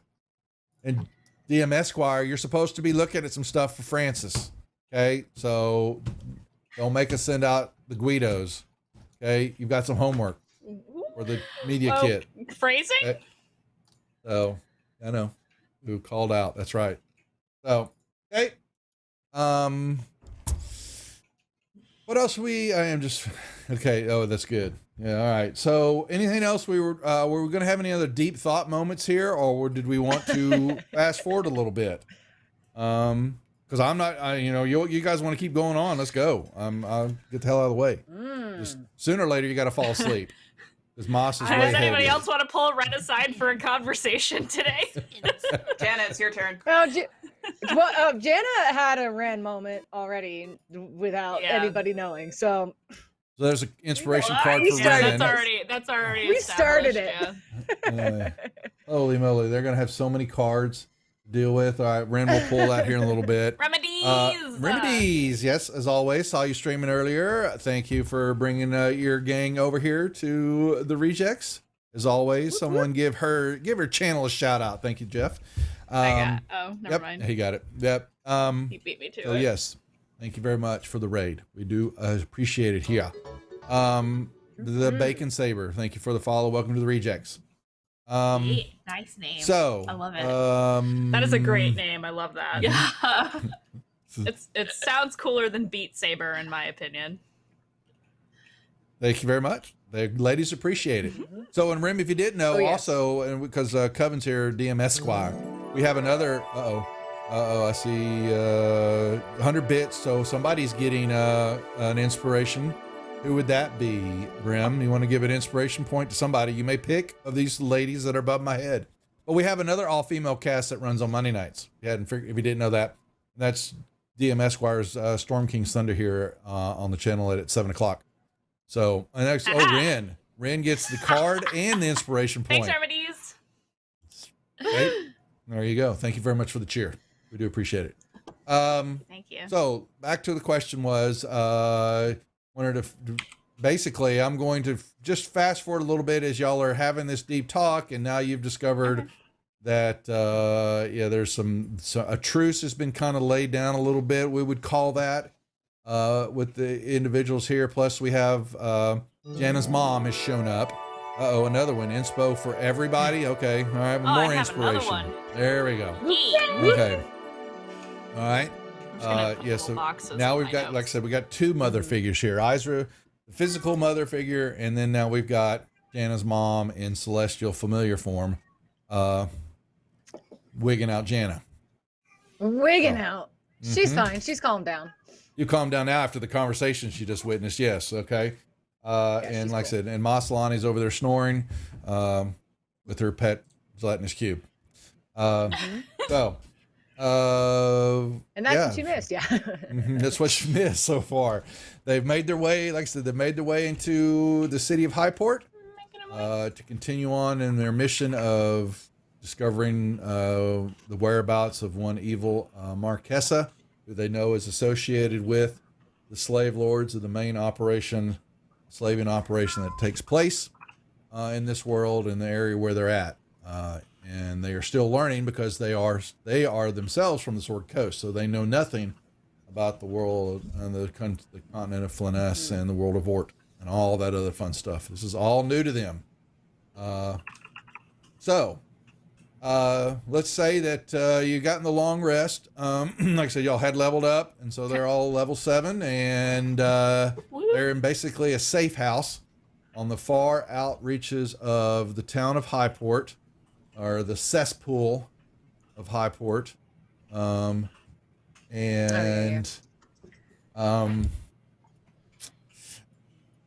Daylight breaks. They like what? Daylight breaks. It's morning. You heard the term daylight breaks. Okay? Daylight breaks. Daylight breaks. And Okay. Daylight breaks. Daylight breaks. Daylight. Okay? You gotta be from the south, y'all. You got to be from the south to understand that term. Hey? Mhm. Hey. Okay? So I got my South and my Texan, and I get me some wine in me, and you don't know what the hell you're going to get. Hell Okay? yeah. Okay? Hell. So, all right. So, What were we saying yesterday? Hell yeah, brother. okay. What are we Hell yeah, doing? brother. Hell yeah, What is brother. What what is on y'all's minds now? Because y'all have got an open road before you. Quan has, he can, he is basically with you. Macaro and a few others have actually gone down into the channel. I mean, the caverns under that y'all came up through to start staking out and solidifying, basically shoring up, treacherous areas, because y'all had several spots that were definitely dangerous. And it's going to take them some time to solidify that way to get out to the cavern system and into the, the water caves that are on the coastline, so he can start his underground railroad operations and start funneling out the slaves. That's going to take a little time.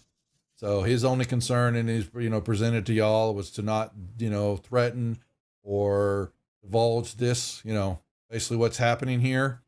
Outside of that, he's,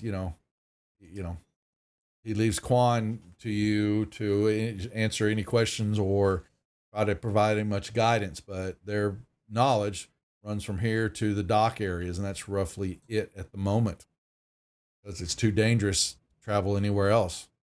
They don't have the manpower or the bill, they would be picked on fairly quickly, they think. And so when they do go out, it's for quick operations, for something to accomplish, or supplies, something like that, and they get them back, and So get back then undercover. What would he recommend us do then? Where should we start? That's we up to have y'all. we have a couple of Up to y'all. goals. Yep. What is One. your mission? So why are you here? Biggs just wants to go the fuck home, to be completely honest. Well, yeah. So we need to She could find do that. She could Marquesa. probably do that now, but You want to might go ruin home? You Duff's- can go Duff's home. plans. Mm-hmm. We need to find and eliminate Marquesa. We need to find Earth cultists and destroy them and their whatever those pillar things were called. I don't remember. The Obelisks. Obelisk. Yep. Thank you. By the way, along the way, we also need to help free slaves, because Eisner's not about that slave life, and the cultists seem to be like pretty involved somehow. Okay. So Well, you haven't figured. You really don't know what that relationship is yet. So they are Just that there involved is some one. degree, but they have to be Right. because of their proximities to with the slaving operations. But Yeah. and you can talk to Macaro about it if you I don't know, maybe you've asked him questions about it. He Yeah, we could have done that before they left in the morning. well, Before they you went down the can. tunnels. You haven't yet, so I'm just letting you know. You Okay. haven't Okay. approached that yet. So Okay. he's busy gone right now.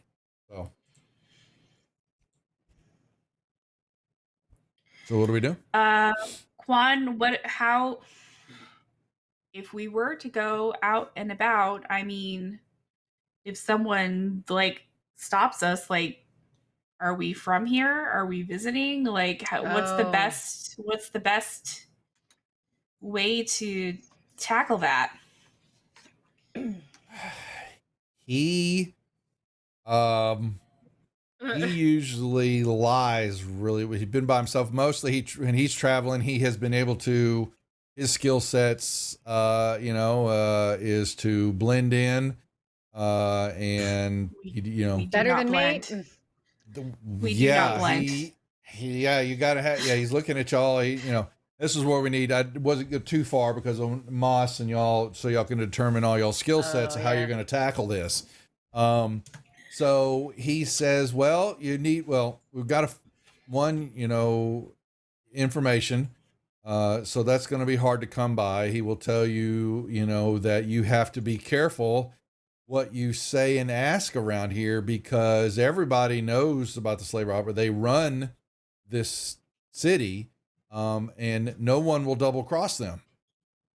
Because they're dead then.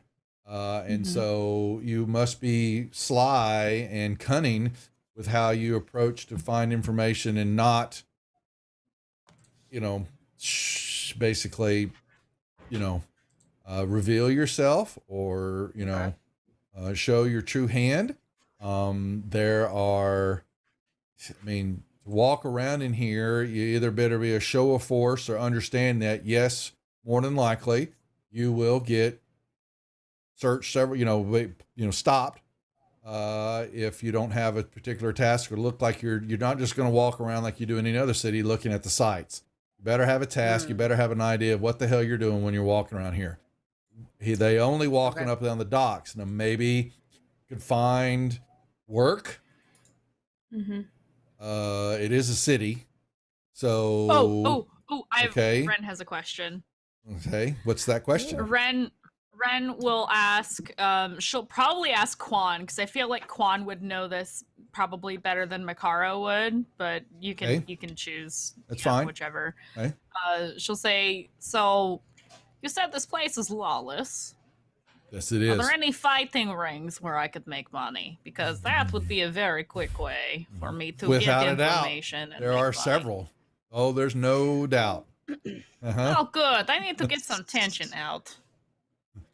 That can take place. Where can I get a bath here? Is there like a hotel of some kind or a brothel, something like that, where they offer those kinds of services? Tavern. So there are the dock areas and all that are where you will find most of the densely cluttered buildings. Okay, and that's kind of why Quan stays to them, because they're easy to move in and out of. Okay, right. Along that, once you move away from the docks and areas, it becomes raised buildings. This one, like I said, they went through and basically helped solidify it and lock it down. They still, on the outside, kind of looks like it's ruined, but most of the other buildings, you're going to run into issues. It could, there's treacherous. It could fall apart. You could collapse in on you. There are monsters living in lots of places, that are not off the beaten path on the roads. He will tell you most of the roads, the main roads, they're paved. Slave labor paved the roads. So they have some thoroughfares that people move up and down, and the walls themselves were rebuilt by slaves, over time. But the dock areas where you're talking about then, the day and night, and y'all probably heard some raucous, yelling, and even probably even the middle of the night woke y'all up. You probably heard an agonizing scream of someone being brutally murdered, somewhere down the way. Okay, and Ren feels right at home here. Yeah, Jana's. You're reckoning this is the slums. Okay, what you're hearing. And okay? I've got my, we were talking about what everybody brings to the table. I do just want to remind that I've got the feature of City Secrets. So if we're You're gonna not be in able to- combat. there's some things you're gonna be able to do. in the city. Mhm. If I'm leading, okay, you know the city, you know the secret patterns and flows of the city. You can find passages through urban sprawls that others would miss. When you are not in combat and including companions you leave, you can travel between any two locations in the city twice as fast as your speed would normally allow. So just keep that in mind as we get once into you it. once you come comfortable with it, yeah. So you Right, got to first right. you got to know the city. So then you Right, start right, learning right, it. right. Yeah. So Right. he's telling So you, she's yeah. got So her- yeah. the inns and the taverns that dot the docks and all that are hard and cruel lot owners and all that, but they are, open for those who can afford it or want to, make sure, wouldn't trust some of those places to sleep in, the vermin that they're there, but all all types and makes and models come into this, and stay there. After dark, a lot of the places that are built, that are businesses, will board up, or they sleep there because they're protecting their wares, so windows are covered up and there might be, candlelight glow coming from it, but the rest of the time it's singing up and down the streets and fighting and murders. Murders. Yeah. So he says that it happens a lot. This place is a cruel place to be, and the slave lords run it. They're he'll say mixed in with the inns are shops and stables, relatively quiet at night. Most are boarded up. They refuse to open most of the owners who are here, and there are humans and other types that run these businesses. They close up and they don't open up until the crack of dawn. Okay. There are a few temples and all that. He got to know that here he has seen religious types, though he has not seen.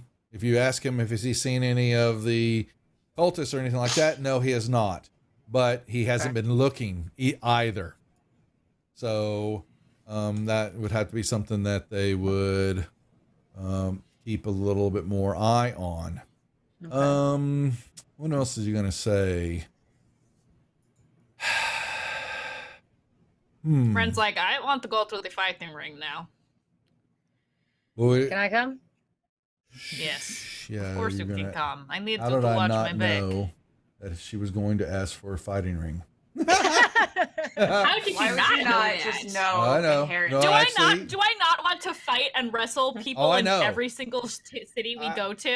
I meant to mark it up because I have several stores. I'm telling you, Inns and Taverns Handbook. Some stuff that I have pulled down. Yes. Oh yeah. Okay. That better include establishments with fancy ladies. Well, he's gonna roll his eyes on that. Are we going to see some fancy ladies? Uh-huh. Yeah, you want to go? Well, if you want to, do you want a room? Of course I want to go. So. Well, So he guys basically looks to you and says, "Are you telling me that you want to go try to find a place that you can fight and try to make a little money, yeah, in combat, or are you looking for someone to then stake you? What do you want to accomplish? Walking in and just saying you want to fight, they're going to first ask, who the hell are you? Where'd you come from? So we need to kind of think this all out. You're not just walking in like you would any other city and say, I'm going to fight. So we need to find a backer. Well, she points at what is her your face. storyline? She What is points your at her face, and she's all scarred up and tattooed and looks badass. She just goes, I could just say I'm from here. I fit in here. Yeah, but you Do better I know not? if they ask you where you came from, you better have an answer and know exactly where that is. My question is, maybe How about- he's going to say you come from. We'll pick another city, and come from. Yeah. But who else? He looks to y'all. Maybe it's to Jana, or could have been to Moss, that are a little bit more of the yeah. roguish type, and say maybe one of them is your handler. Someone needs to be handling Yeah. you. You're not, That's So I everybody was just here. about to volunteer. Yeah, so Yeah, it's just yeah. like the movies. You're You're going to being be someone's voluntold. property, Ren. He's going to say you're going to have to deal with it. They own you. Someone's going to own you to get into the ring. I'll do it. Okay. Yeah. Jana Okay. evil grins. I I'm would very prefer- persuasive. I would rather have Janet with me for that, yeah. Okay. There you go. you can have your story be you're traveling the world to prove that you have the best fighter that's out there. I like the sound of that. And that's why you're here. Yeah. That can be very We persuasive. could always We say just that need we to- are from Dark Shelf now. I don't. Yeah, would that work? He would probably say, let's keep it on this side of the coast. Maybe from Okay. Is there any maybe from city Hardby. Hardby, you came from up there. Not, What I did you would say not. it was called? Yeah. Hardby. That's where we Hardby. stopped to resupply. Yeah, Hardby. Hardby is where we stopped to resupply right. before we met Marquesa. Correct. Beautiful. Yeah, okay, cool. Okay, we could say that we are from Hardby. That works for me. Jana, while y'all are out and about, keep an eye out for any temples to the moon goddess for me. I want to see if maybe we I don't can even find know. any. Jana cops an attitude and is like, how am I supposed to know what that looks like? Do I look like I know what the moon god is? Jana, a little less attitude, a little more. Let's do this. I'm you know going what, to Chris? when Isra says that, I'm gonna point at her and I want the owl to like shoot at her but stop right in front of her face to see if she can get her to flinch. Like less attitude. She's gonna be like, shoot up. How do I? Mom." Wow. I feel like I need to roll Can I to do see that? if I flinch or not. What would that be, Can Duff? Constitution? If you Because I would just flinch, say no, she doesn't. Maybe dexterity. yeah. No, well, you're Your flinching reaction? from. Tell me what you're flinching from. I was trying to find Jana is copping an attitude. Isaac said don't cop an attitude, so Jana's gonna point and the Sick owl her is gonna owl on me. Her owl try mother. try to psych her out in a fake way. Because the owl can't attack. Violence. Okay, well, yeah, I was going to say, Isra, I think you passed that class to figure out what it was, and you know that the familiar can't attack you anyway. I think Jana mentioned it to everybody. Well, but she knows the spell, yeah. so Oh, you yeah, can good call. go, oh my god, I'm really scared of the owl, and fake it, Isra doesn't flinch. She doesn't say anything. She just gives Jana like the really look. There you go. That's what I'm looking for. Yeah. She like Jana's gonna just put her hood up and be like, "Let's go, Ren. You're just over it."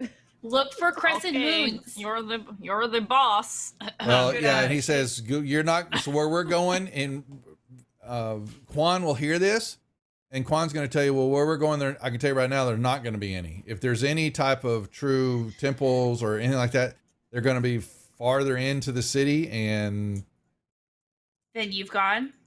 yeah, they have. Yeah, they've already told you that they will not venture off the main road that runs along the dock.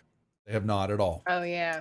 Yeah. Should Isra and Vix then, since Serene and Jana are going to be leaving, should Isra and Vix help navigate the cavern and show them the way out? Can? Oh, good call. And yeah, because we could say Macaro comes back and the troglodytes, the necklace, was stopped them from attacking us, and me beating the shit out of him with my, he's got his big old, mace and all that. But there were a couple of spots they needed to understand, like, was the overhang that y'all had to, you flew up and got the rope and all that. There's a couple, they needed a little extra help, need a little extra hands to be able to secure some ropes and make ways to Some ladders and stuff. Yeah, just extra hands, basically. Isra was also a little uncomfortable about that door that Jana found. Jana and was it Ren? Mm-hmm. Towards the end, right? Last week. Where it was a stairway that led down. Led down. Mm-hmm. Isra wants Yeah. to make sure that's like pursue that. Yeah. something can't come up that. Secured. They found it, and I will tell you. So y'all will go check that out, and I'll let you know what that was. Yeah, we'll Okay. do two different things here. Okay. Okay. So, who's going with Macaro? Into the caverns? Yeah, back into the caverns. Me and Isra? Okay, and that Moss will go too. Okay. Well, that Okay. got y'all, and then Jana and Ren are going Splitting into the party city is the with. best idea. Yeah, exactly. With I know. It's like Quan. good though. Like I feel like we're splitting it correctly. Yeah. Like we've got the Yeah. tanks going. It's gonna be So, okay. Yeah, he's going to take It's you to fine. the. Everything's fine. He's going to say, "Well, we're going to go check it. We'll go start in with the Narwhale Inn." Okay. All right, and there is a male by the name of Yazbar that is cut up. He's an ass, but his place is, and it's squalid, but actually It's called the Narwhal. The Narwhale Inn. Narwhale. Okay. Narwhale. Yeah, the Narwhale Inn. Okay. Okay. And but he says their fish soup ain't too bad. But you could probably get a bath, and let's see if we can get an invitation into the fighting pit areas. He may know. And he's seen me before a couple of times. I have done, stayed in there and got a couple of drinks and just listening and watching before it got too rowdy in the nighttime and then left. But at least I know my way around there, and I know the back door if needed. So that's where he's going. And it's not that far from where y'all are at. So, but like I said, I got to create the map for that. We don't have a map for that yet. So Okay. That's okay. Yeah. We can scare the mind it. Yep. That's what we definitely are. So, Brent doesn't want a bath until after she fights. Well, we gotta get an invitation first. So, okay. So we get an invitation, and he's gonna say he's gonna look to you, Jenna. You're going to give her commands on what to do. Don't let Ren speak unless spoken to. Enjoy that while you can. Okay. So he looks to you. He basically is going to say you are a slave, which means that you're going to have to take off your weapons. You can carry a dagger, Ren. Here, Jana's going to immediately turn and open the bag of holding. I'll give her my weapons and my shield. Yeah, and always walk behind Jana. That's gonna look so cute. Sweet little I know short how Jana. this works. You know how it works. You know the gist of it. And Jana, As Jana's collecting collecting Ren's weapons, she's gonna look up at her and just be like, "I'm sorry, this sucks," because she feels bad that we have to put on this facade. Well, it's fine. I'm not concerned. All right. So y'all travel. Yeah. So you basically, he stops y'all. He steps he pulls back the door that you could see him do a couple of little maneuvers to try to lift, how it basically, so it wouldn't move on its own and all that. And if someone were to touch it, it looked like it was locked or it was stuck or wouldn't open up. And he's able to, Quan does a few things and he kind of watches, and he then motions for y'all to follow him.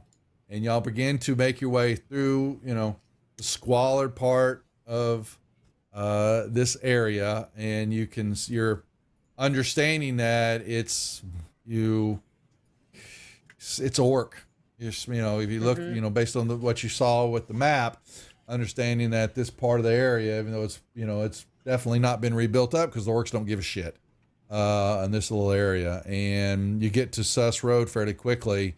And you look back toward the west to the wall, and there's a gate definitely there, and it's probably manned 15, 20 orcs, heavily armed, okay, wearing the yellow sashes. You can clearly see. And he's getting ready to pull y'all, you get on the road, and you stop, and he just look down, and he yells at you, just look straight down, don't say anything. And as y'all do that, a contingent of goblins come running down the road toward the gate, kind of giving y'all the eye for a little bit, looking at all that, and then they notice Ren and the height and all that, and they keep on going. Yeah, he said, okay. So he says, follow me. And we pace, keep your eyes to the ground, looking, don't make eye contact with anybody, and look like you have a purpose in your walk. And boom, like you're in New York City. Okay. Yeah. Yeah. Precisely like that. Okay. Yup. Don't make eye contact. Yeah. That's right. Okay. And so you make your way to the Narwhal Inn, and it's, man, if you're going to sleep here, you better make sure you bought the pest control, because, you're looking at that. It's, dilapidated. And it's, there's a couple of docks right out in front of it. There's no ships there right now. At least you can see at that spot. And, the water's lapping on the dock there, and there's slime and filth. There might even be a body floating out there that you saw it for a brief moment, and then there was a clunk, a splash of water, and there's no body there anymore. If it was in the water, something just ate it. Okay, and that's good to know. He pushes open the door. You can kind of see them, and he doesn't really want to touch it, so he's got a piece of wood, and he just kind of hits the door, and there's maybe Quan's a little bit of a germaphobe. Oh my God! There's been a plague that has ravaged Highport. Okay, not really. These smugglers are kind of wussy, don't you think? Yeah. So he comes in, and you see a rundown little bar, the Narwhal Inn, and it's the rooms, 7 copper pieces. You kind of see right above where this basically it's a human male. What we say, Yazbar, right? Yep. Okay. And he's washing out a rag with a spit rag, that's not clean at all. You've seen this before, apparently, at other places, and Quan motions y'all to a back area, and he says, as you're moving, there's maybe 2 other people in there. It's been open. He doesn't close, apparently. A couple of sailors passed out on a table. You think they're passed out. And he motions to a little back area, so your backs are against the wall on something, but he also, as he moving that way, he just ever so gently whispers to Ren, "Don't sit down, only Jenna." And so y'all go over to a table, and he kind of pulls uses his foot, pulls a couple of chairs out, you wipe off whatever's on the chairs, and you sit down. And he motions, he kind of gives, he knows you may know this, but he's looking at you, Ren, and he's motioning with his eyes that you stand behind Jana when she sits in her chair. Yep. Okay. Jana feels like such a badass sitting there with a towering barbarian behind her. Yeah. Mm-hmm. She kind of likes it. You see Yazbar finally, I have to actually work. And he comes over, and, he kind of straightens up a little bit when he gets close to you, like he's put off by it all. But then Quan pulls out a couple of copper pieces, and slides them onto the table so that Yazbar sees that you've got coin. And he basically says, "We only got hill mead. That's what you want. That's what you get." Fine. Hey, what do you want? You want any food? And Juan says, sorry, "Yeah, the fish soup. You want that? That's all you want." And he goes, yeah. And he gives Ren a double take. He kind of looks back and, "Don't want any trouble here. God, too damn early." We're not. He goes Is and he gets expecting a response? No, he mumbles it as he leaves. Oh, okay. Yeah. Right. He comes back, with not sure how clean everything is, but it's definitely food and some tankards of hill mead. Okay. He looks at, he said, "Anything else I can get you?" And Juan says, "Well, we do have a question for you, if you don't mind." And Yazbar, "What now? I'm busy."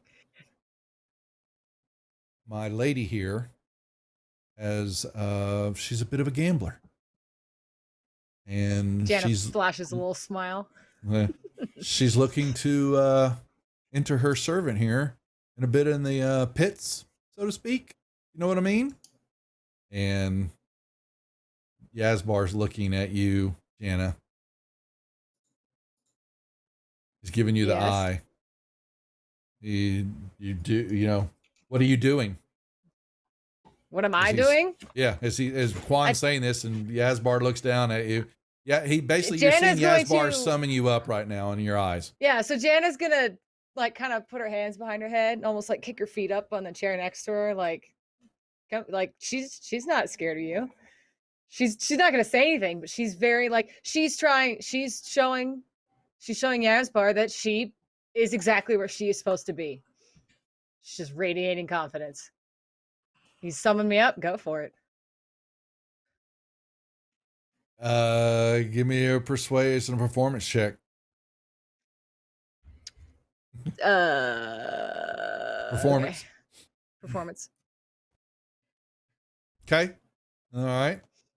So he looks at it. I might be able to help there. What's she good at? Arm wrestling, boxing. Anything she can sink her teeth into. Quan kicks you under the table. okay. And he gives you the look. You know, do you understand what he's doing? Do you want an insight check? Shut up. No, he's like, he says, yeah, make an insight check. He's like going, give him a single answer. Pick a specialty. Answer. Yeah, pick a specialty. So, you know, he's looking for, you know, basically he's telling you don't act like you're just trying to cover all your bases. Have a single purpose for why you're here. Okay. Fighting ring. Yeah. The fighting ring. We're looking for a fighting ring. Can she really hold her own? Really? Is she that good? I mean, Go up look against at the her. best here. She kind of he she is. kind of He's gestures. yeah. He's looking at. I'm assuming Ren is hopefully flexing. She probably didn't even need to flex. Yeah. No, I am obediently standing behind my employer and looking at the ground. Yeah. Oh yeah. Glowering at Jana sometimes. Yeah, just impassively, kind of. Okay. All right. Yeah. And he sees this good. Okay. He goes, well, yeah, he's going to say within might have to get word over the angry wolf. Then that's where you're gonna plant your stake and your slave there. Maybe she can do all that. But I might. How long are you here for? He's asking you, Jana. Jana's going to respond and say Jana's gonna respond and say, I don't think that's any of your business. Oh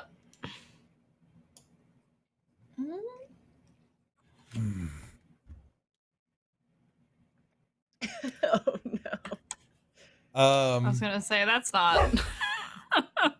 Oh well. It's fine. And off to jail they go. And you find, when Vix and Iser come back, you see Ren and Jana's heads on pikes by the gate. No, so it's fine. So he kind of. Do you want me to roll? I can roll for it. Well, no, that's what you said, and he's basically, fine, that's fine. I'm just could have maybe had some other work for you, but that's fine. If you're not interested, that's fine. We'll get word over to Ren clears her throat a little bit. Yeah, she'll kind of perk up. What other work? Well, yeah, I need a little. Could use some security for around here at nights. Willing to pay for it if she's that good. Can handle herself in a fist fight. Yeah, I'd say we're interested. Well, she's gonna have to survive the pits first. She'll and if she survive the survives pits. and can make it, then come back here and let's talk. Because yeah, I could use a couple of. I could use maybe not you. You're a little scrawny, but you know. And Quan goes, well, I never heard that before. Jasbar, what are you talking? You know, I did. We might have a couple others that. Well, I want to see. Talk's cheap. Prove to me she can survive in the pit, and maybe I can put y'all. Doesn't pay much, but it's better than nothing, and you can maybe come under some of the protection of Caspar. And Quan, when he says his name Caspar, he goes, "Oh, it might be interesting then. So, who we got to go talk to?" And he goes, "You got to go down to what I say, the Angry Wolf. Angry Wolf. The Angry Wolf. To chat with Balagar. Balagar, a hobgoblin. Balagar. Oh, hell yeah! I get to fight hobgoblins. No, he runs. Amazing. Balagar's the He owner. runs the place. He runs the place. Angry Wolf. Okay. I say he again. has, but yeah. So yeah, are you hiding that giftness there, Bryn, or are you going to need to roll a deception check to make sure you don't see that you got a little uppity there? I'm sorry. Am I speaking in an Mandy. accent right now, Duff? Huh? No. This is table talk, sir. Yeah. I am very Just checking. specific as to when I am speaking as my character and when I am not. I think you should know this by now Just from how long we have checking. been I wanna playing make sure Dungeons you're and Dragons together. You know, it's fine. Holding you. Hey, I'm just checking. 2 I'm years just checking. stuff. I think you would learn by now. 2 years stuff. You know I don't learn. You know better than that. I don't Okay. learn. Come on, I man. don't learn. Come on. Okay. Come on. So he says you're going to chat with Balagar. He's a hobgoblin. He runs the pit. And good luck. And he. Ren is silent, as she should be. Yeah, Jana that's just right. nods. Right, She Jeff. just She should know nods. better. Yeah. She nods. Okay. So Okay. he goes, anything else? I didn't think so. Okay. Like I said, she can handle her own. Might have a little work for her here. She'll just nod again. Yeah. Okay. And he turns off. And you know, what turned in what he was going to be just another, you know, thought of serving and all that. He's, you know, he may have found some security. Okay. For his place, which what we called, and this one we called this was the Narwhale Inn. The Narwhale Inn. Yeah. So good. I've got all these resources I need to start using. I'm glad I've opened up this Inns and Taverns addendum. Awesome stuff. So are we? So that they just eat really quick and then we leave? Is that? Well, so you're going to finish. Yeah. So basically he's going to wait till y'all leave and he's going to say, okay, so, and he keeps his voice down and all that. And he's talking, you know, while they're eating, while you're eating. And, he, says that was more prosperous than I, could have hoped for. You'll have a bit of luck about you, as he looks to both of y'all. So he goes, yeah, so you're going to Fia. So he tells you he's heard of, where is he? What do we call him? Balagar? Balagar. Yeah, Balagar. Yeah. So yeah, despot hobgoblin, that, runs, it's crooked as hell. The pit and the fighting area. And, we're going to need to make sure, you know, that you will hold your own. You're probably, you know, who knows what you'll fight. It anywhere from humans to hobgoblins to trolls. I don't need God weapons. knows. I am a weapon.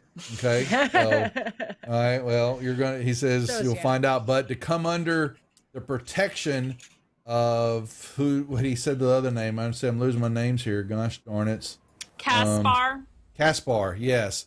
That was a boon. The friendly ghost.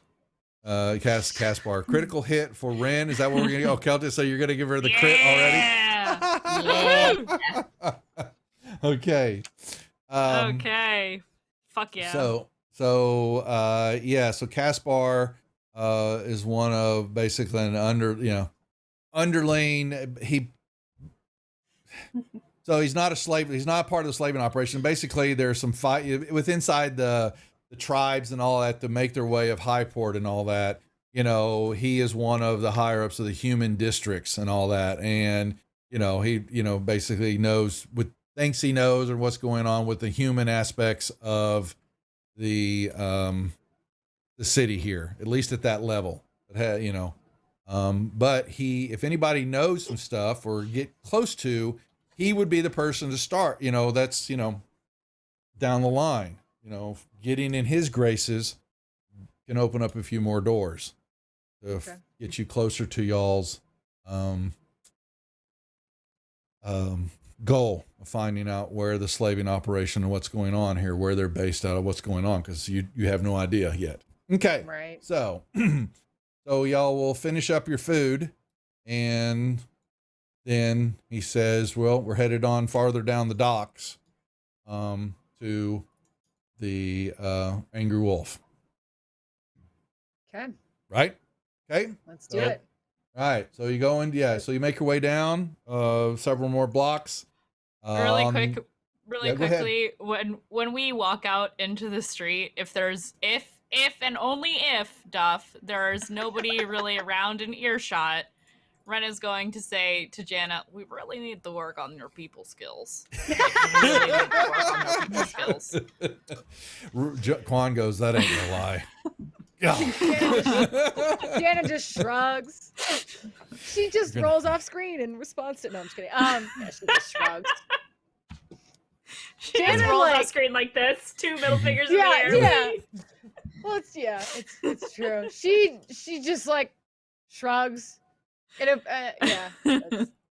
that's good. That's funny though, because it's true. It's true. Oh my gosh! So we know. So we're showing true. people bring over the combat map. We're on hours, lots of RP, but they are in, like I said, in the city of Highport, and they're making their way. Yeah. Do you want to? I was gonna say, if you want to give like Vix and Isra a chance, since we've been going for a while, and switch gears. We're gonna go over to them. Yeah. So Okay. So we take a break from in the city of Highport, and you're now back down. We're back under in the cavern system with Macaro and Isra and Vix are down there, and Maslani, who's kind of watching covering your back. And so first thing y'all go to is they've kind of cleared out the mausoleum area. So, Macaro verified that, y'all had laid waste to the rest of the undead were there. He, and he blessed it, and y'all watched and, maybe helped, he's, because all of y'all have blessing materials and understanding what y'all face there. And then you come out, and gonna need some work to shore up, that exit coming out of that broken wall area into the cisterns of, Highport, or what's left of the cisterns underground. They're shoring up some planking, and some wood's going to need, and he's, it's going to take some time to find some of this wood, but everything around here, we'll makeshift, we'll figure it out, but you're going to create a bridge that's going to cover over that walk area. Now the door in that area was down, if you remember the map, it was to the east. Okay. Mm-hmm. Yes. And so y'all first off, you got to remember you were on that walkway, and when y'all walked there was some dripping stuff that fell down on, was it Isra or Ren? Y'all got burned with a little acid. It was Ren. Jana and Ren. Okay. Yes. Yeah. So y'all remember that. And Macaro is going to go, that's not natural. Okay. Oh, shoot. Yeah. And y'all can both, they're Vix and Isra, make me some nature checks. Okie dokie, Smokey. That's I'm a bad. burn an inspo. That's even worse. Oh, no. Okay, that's better. What about you, Isra? Are you going to use an inspo there? Yeah. Thanks for the inspo chat. Yeah, I was gonna say that got you. 12. Okay. Yeah. So yeah, you're gonna stop and go, oh, okay. And he gets a torch and he gets a flame going on it really well. And he says, "Step back, watch out." And he hits the ceiling with that, and this glob seeps out of the ceiling where the cracks are all in the ceiling and all that, and plops down onto the thing. And it was an ooze that was there. It was in the ceiling and would have dropped down on top of y'all. And so he asked y'all, you give it fire with oozes and other such like that. You give it a little fire, and it was Cubert's mommy. No, That's Moss now. Now Moss is, she hides Cubert. Don't look, baby.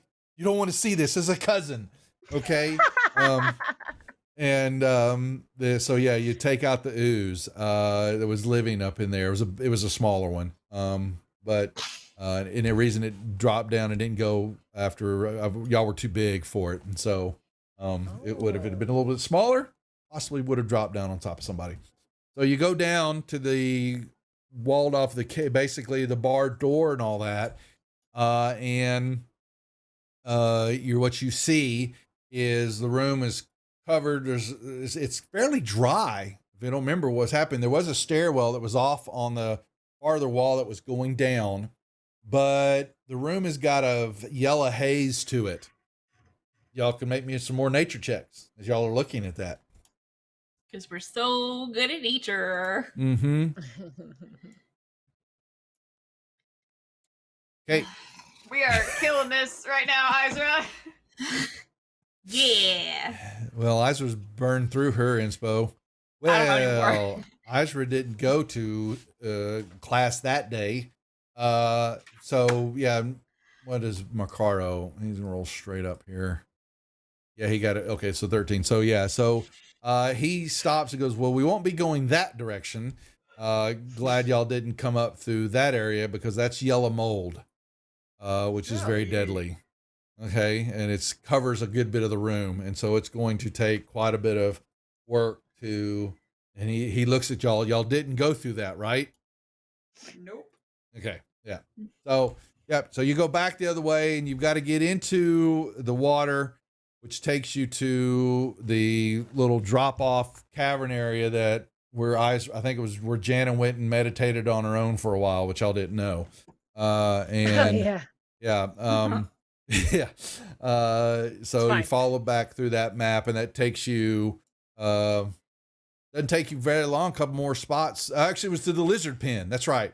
So the lizard pen, and you got to throw a little food at the lizard, and then y'all meet the troglodytes. Question: Could we just have gone down the water channel, because that leads to the place where it led to a waterfall, was, right? but it dropped. The waterfall's dangerous. That channel went straight to where the waterfall that dumped into the pool where the water weird was at. And so y'all have to go through you basically had that ledge that was a tunnel that you crawled on. So both your hands and knees, which got you to the lizard pen. And so that was the way to get into the mushroom field. If you go, the channel takes you straight to a waterfall, which dumped you way down into the pool, which was a dead end then to y'all, basically, for get people out. So that's what that was. Right. Okay, so now you get to the troglodytes, and Izra, you've got your friends. You're the one that negotiated with them, right? I mean, he gave you the necklace, right? Or who did he give the necklace to? He did. Yeah, he gave it to me. Yeah. So, and Macaro had given it back to him, and they're there, and so y'all are going to spend some time, basically trying to converse with the troglodytes to let them know that they're about to have some people coming through here. Mm-hmm. How would you do that, Vix and Izra? They're about to have some traffic, heavy traffic. So, I'll point to myself and do like 1. Point to Vix and me and do like 2. And then and like mime like walking through the tunnel. Oh. And like yes. While And see if he Ice gets is that. doing that, while Ice is doing that, I'm gonna cast tongues on myself. Yes, thank Hey, you. I was gonna say, doesn't somebody have any type of deciphering there? Okay. After that, this whole debacle, I prepared tongues. Okay, so let me see. I forgot. I'll make sure I get you grant the spell. Creature text ability to understand any spoken it hears. Okay. Moreover, when the target speaks, any creature that knows at least one language to hear the target understands. Okay, so you basically, as y'all are chatting, you cast that and you kind of brush lightly or just reach over and grab the troglodyte because you got to touch him. I'm gonna kind of hold up my hand just to kind of like offer it to him, and then like mime touching my hand. Okay, and that's when he does. Okay, and as soon as he touches that, he startles for a moment and jumps back because you just, all of a sudden he understands what y'all are saying and he starts to speak in guttural troglodyte, barking, what I equate it to velociraptor barking, like, and he has a, a weird name that we won't pronounce, but he looks at you and first asks, what did you do? And to me, and It's just a simple spell. It's only lasts an hour. he does. I do not like magic, but at least it will accomplish us chat. Yeah, his name is Jeff. Is that what it is? Okay, so yes, Jeff the troglodyte. Name's Jeff. Okay, there you go. Okay, there you go. It works. Okay. Is this the leader? Say hello to troglodyte? Jeff. Is this the leader? Wait, is his name Yeah. Jared and is he 19? Yeah. Yeah, 19 and never fucking learn how to read. Yeah, that was surprised Jeff knows how to read. Yeah, he barely can count on his toes and fingers. Okay. So y'all have this conversation and they're not happy about it. But if they will adhere to, he will show y'all to go around the back side of the forest by the lizard pen where the dead troglodyte was at, and y'all killed the dark mantles, which they didn't know about. So he reveals to y'all that they didn't know that they were, something's happening. Kaboosh. Critical fumble for who's that for? That for the DM? Oh, awesome. For DM. Great. Yeah, thanks a lot there. It's not Josh did it, dude, not me. Okay. Throw me under the bus. I'm just going what chat wants.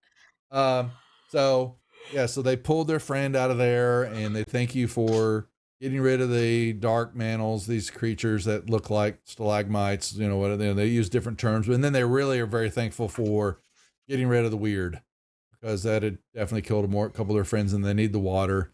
It is life and they use it to, wash off do some of the cleaning of the mushrooms and all that. Because basically that's their crops. This is how they sustain their clan, their tribe, which is up the north pathway that they, you basically discern they live in another cavern down a ways.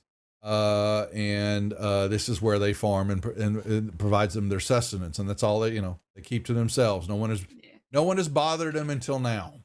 I'm going to assure them that, we're not going to, we'll stay away from the crops and we won't cause any harm to the crops and hopefully they will carve a path and help take out around that area. And there was another walkway. It came around to the backside on the southern side of the mud room that y'all walked over. And y'all will find out that that's actually a very quick form of quicksand.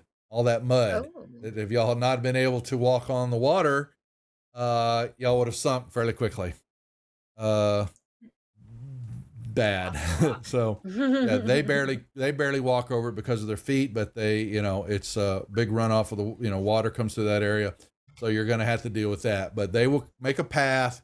And if you made friends and the only reason they're doing it is because of what you've done for the clan, and getting rid of the dangers that were in this area that they couldn't deal with. So that's taking place.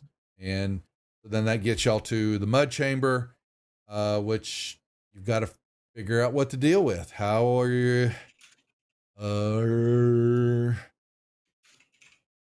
See, Deadheart. What would your ideas be to? 100 bits. Okay, so Isra gets another inspiration point back. Okay. Thank you. Thanks, Deadheart. Appreciate it. Thanks for joining us tonight too. So, got any ideas? How do you get rid of a big cavern full of quicksand mud? How wide is it? Remember that was about a 20 by 20 room. Here's the map. So here we come back to your map. So you'll see the lizard cavern, and you follow along that, the stream area and make a path, and then you're going to come to the mud room, which is right here. Whoops. Going on the wrong map, Duff. Okay. And how tall are the ceilings in there? We're going to say that it's roughly the same size of the room, so it's 20 feet or more. Uneven. What if we made a pulley system so that people could like monkey bar themselves across? Because I can fly up to the ceiling and like attach stuff up there.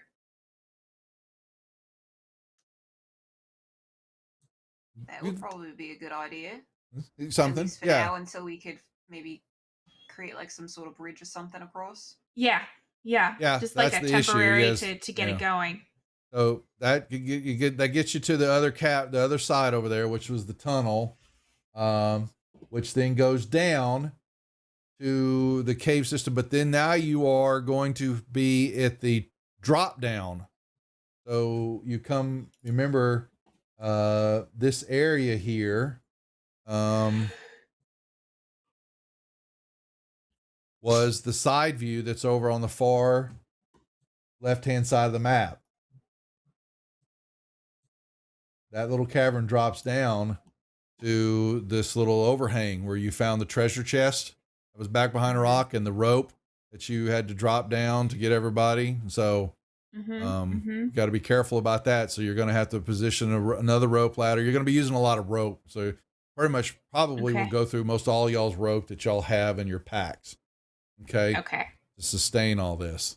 So we'll probably need to remove all that. You're going to use everybody's, which will then get you to the little wedged in rocks, which then another rope that y'all had there. I don't know if y'all left it or not, but we'll say, it's hanging down, which gets you down, then goes to the pool of water,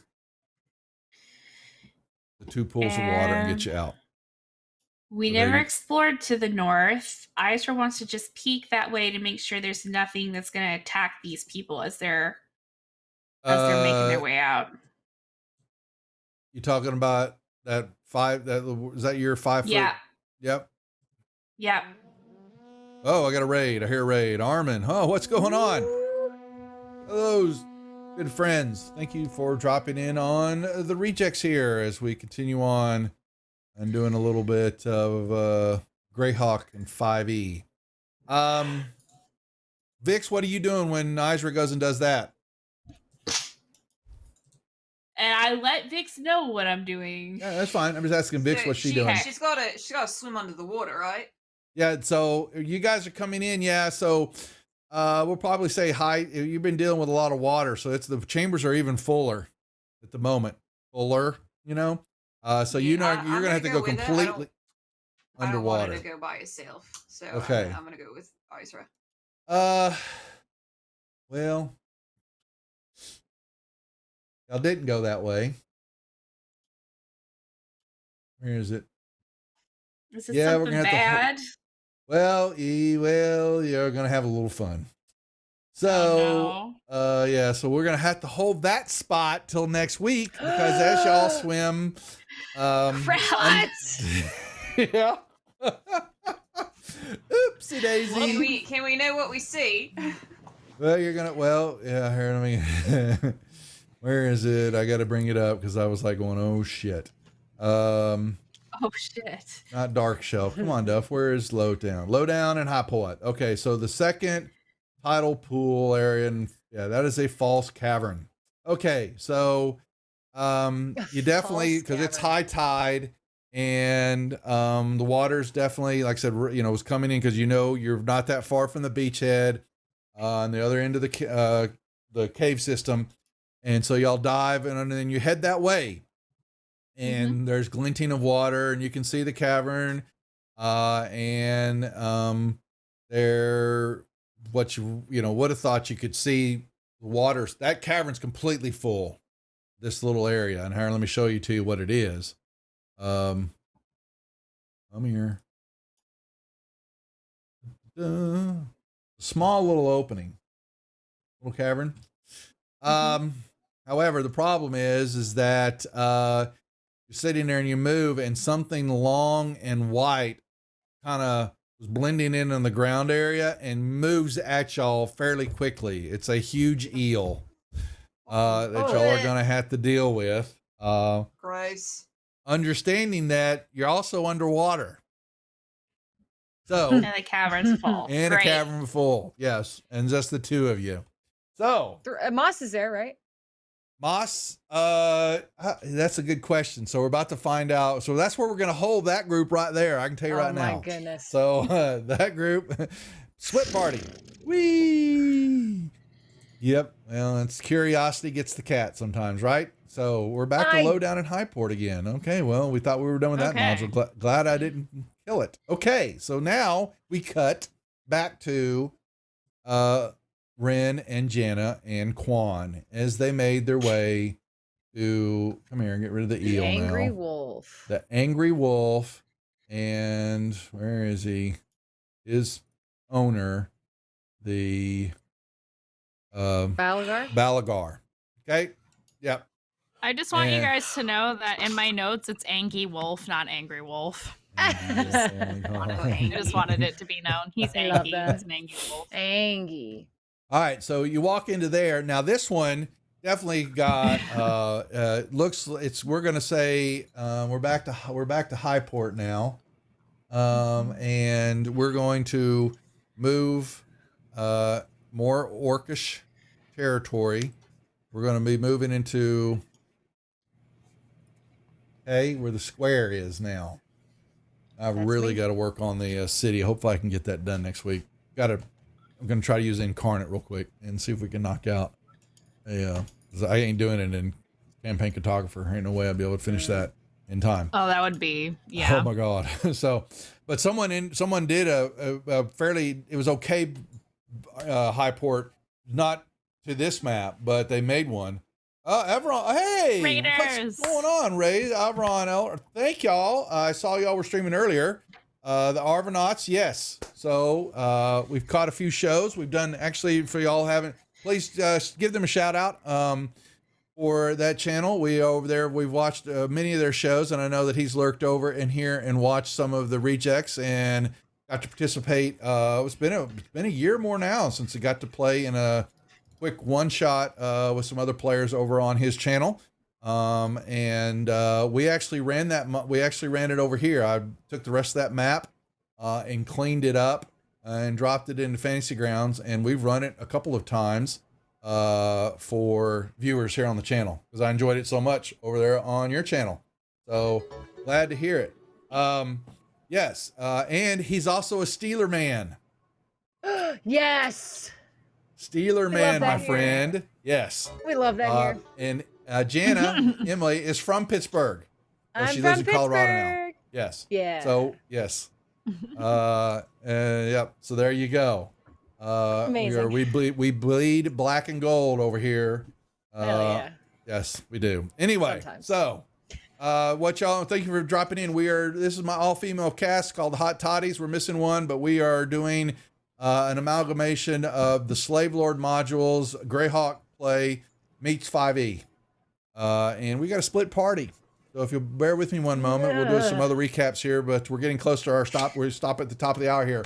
But we have Ren, the Barbarian, and Jana, our Warlock. You're a human, right? Yeah, human warlock. Yeah. They are trying to figure out what Highport is. They're here figuring out what's going on in Highport and trying to figure out more about the slaving operation. I figured you'd know, Arvon, about the original modules. They're some of my favorites, and so I talked them into spinning up some characters, and we're episode 29, and they just now finally got the Highport. So we've been a little busy. We also ran the A0 module too, but then we had some pirating, and we had a Moby Dead encounter, and they've had some other encounters, and so we've been busy. But here they are. So they have made their way into Highport, and now Ren, they're trying to find more information. So they're on the way to the Angry Wolf Tavern. They've made it here. That's run by a hobgoblin by the name of Balabar. What did I say? It is Balagar. Balagar. Thank you, Balagar. And he runs a fighting pit. And that's what they're trying to find out. Ren wants to flex a little muscle. So Don't y'all I make your way in. want to And do there- that? So y'all are also going to see now when y'all come around there and Quan stops y'all walking, that you can hear the raucous behavior that's going on in there. But there's a ship that is docked out there, unknown markings and all that. But you see slaves being pulled. You know, you definitely can tell the way that people are chained, and they are being pulled into another side building over here. And y'all have to watch that a little bit. And Quan just, said, keep your eyes down and go. Let's get on inside. So you make your way on into the Angry Wolf, and you're accosted by several hobgoblins. There's some goblins there. Even some of the barely humanoid crew from this ship has already made their way into here. And it's barely even mid-morning, and things are already possibly out of control. What do you do? What do you want to do? Juan's looking at y'all, and he's like, let's find a spot if we can. I will go up to the bar and see if we can gain audience with him. Do you prefer we follow you, or do you need to do that by yourself? I think that maybe best, since we talked about people skills, if Listen, it's legitimately on her character sheet. It's one of her character flaws. She does bad people skills, which is ironic because she has such high skills in like persuasion and deception. She could listen. She could spew out I mean, whatever you can she be wants. She's gonna charismatic and roll still be high. a dick. Yeah, that's Sure. Jana. I think that's what it is. So I love it. Yeah. I love it so much. That's it. She's cares. Yeah, that's 100% All right. Jana. So he, so he says, there's a couple of tables by the entrance, and he said, wait there, and wait for my signal. Let me see what I can find out. And so we'll he go- moves up. Yeah. Go ahead. Sorry, Jana. Can I if we go over to a table, I'm gonna pick the one that's like, there's a few tables by the entrance. We'll sit at one. Is there a way that I can sneak Ren some alcohol before a fight without anybody seeing? Yes, please. I've got a bottle of fine. Listen, I've got a whole bottle of fine wine in my bag of holding, and I want to very stealthily pull it out and see if I can give it to Ren without. I mean, I don't think anybody would care, would they? I don't know. What's the vibe? You're about to find out. So Okay. so you're going to need to make me a stealth check in the tower. Do you want straight Sleight of stealth, or do hand, you want Jeff. sleight of hand? Sleight of hand. Sorry. Sleight of hand. Yep. Good call. Come on, Okay. Jana. Let's just. Jana's good one with all second. that, though. Yeah, she is. And she And I've just got booped inspo, herself. I'd I like just saw. to- Yeah, I just saw the boop. Okay. Do we need to re-roll? I'll use my inspo. Can I assist? I don't like your reaction. So there's no one looking, but you're lucky. Oh, do you want me to? Yeah. No, it's all Do I right. need to Quan's re-roll? at the table, so you're fine right now. Knowing that you would bring in another bottle of wine from another place into an establishment and serve yourself a drink without using them. You threaded the needle there. But yes, you can give Ren a big, pour it into something, whether it's makeshift cup. You have y'all's you have your kits and all that, so, yeah. and A generous pour. okay. Yeah. Okay. So, and y'all watch, you're doing that and you'll catch eyes, and Quan is busy with the barkeep, that, is pointing, he's chatting, and he points back to y'all, and they're looking at each other, and you see the barkeep a couple of times is shaking his head like, no, and he just kind of waves it off, and it's not a hobgoblin. It's a human. We're going to say it's a dirty, crustacean looking human dude. Right. Okay. Yeah. And Quan, he looks like he hasn't bathed in years. Okay. He just, he looks, Oh, horrible. I mean, he's crusty. Yeah, crusty. Okay. Okay, that's what I meant by it, So, but you remember on the dock, so I thought that word would work, crustacean looking. Apparently That's not. good. I like that. I liked it. But they're shaking, and Quan, slaps his hand down on the bar, and the guy's giving him a look, and he finally, you can see Quan, what he slapped down, and he slid, something to the dude. And he finally speaking his language. Yeah, well, and he turns around, and the guy barks something at an underling that's there, maybe a bar back of some sort, that's what you want to call it. And the bar back disappears behind a makeshift rag, curtain behind the bar. And Quan's sitting there, they're kind of staring off each other. And then shortly, this bugbear that's, good size, meaty arms, got some nice, gauntlets on, bracer types, earrings, type, clean, steps out and looks at Quan, and strolls up, and the bartender backs up, like he doesn't, he's fearing for his life, that he's pestered his boss. And Quan, once again gets into a conversation, pointing back to where you're at, Jana and Ren, and you see the bugbear just openly start laughing, and just, shaking his head. And Quan is, you singing back, they're getting into a heated conversation, and they chat some more, and he finally, the bugbear, reaches in and gets a small little piece of paper, something in his hand, and he gives it to Quan. And Quan comes back, they, look at each other, make agreement, and Quan shakes his head, slaps something more down on the table, and comes back toward y'all. And he's got a bit of concern look on his face. And he says, it took a while. That was extremely difficult. They normally don't take emails. That was, he's looking at it, but your size helped. But we've got an appointment tonight at the pits. You're going to face, they call him Oscar. Oscar.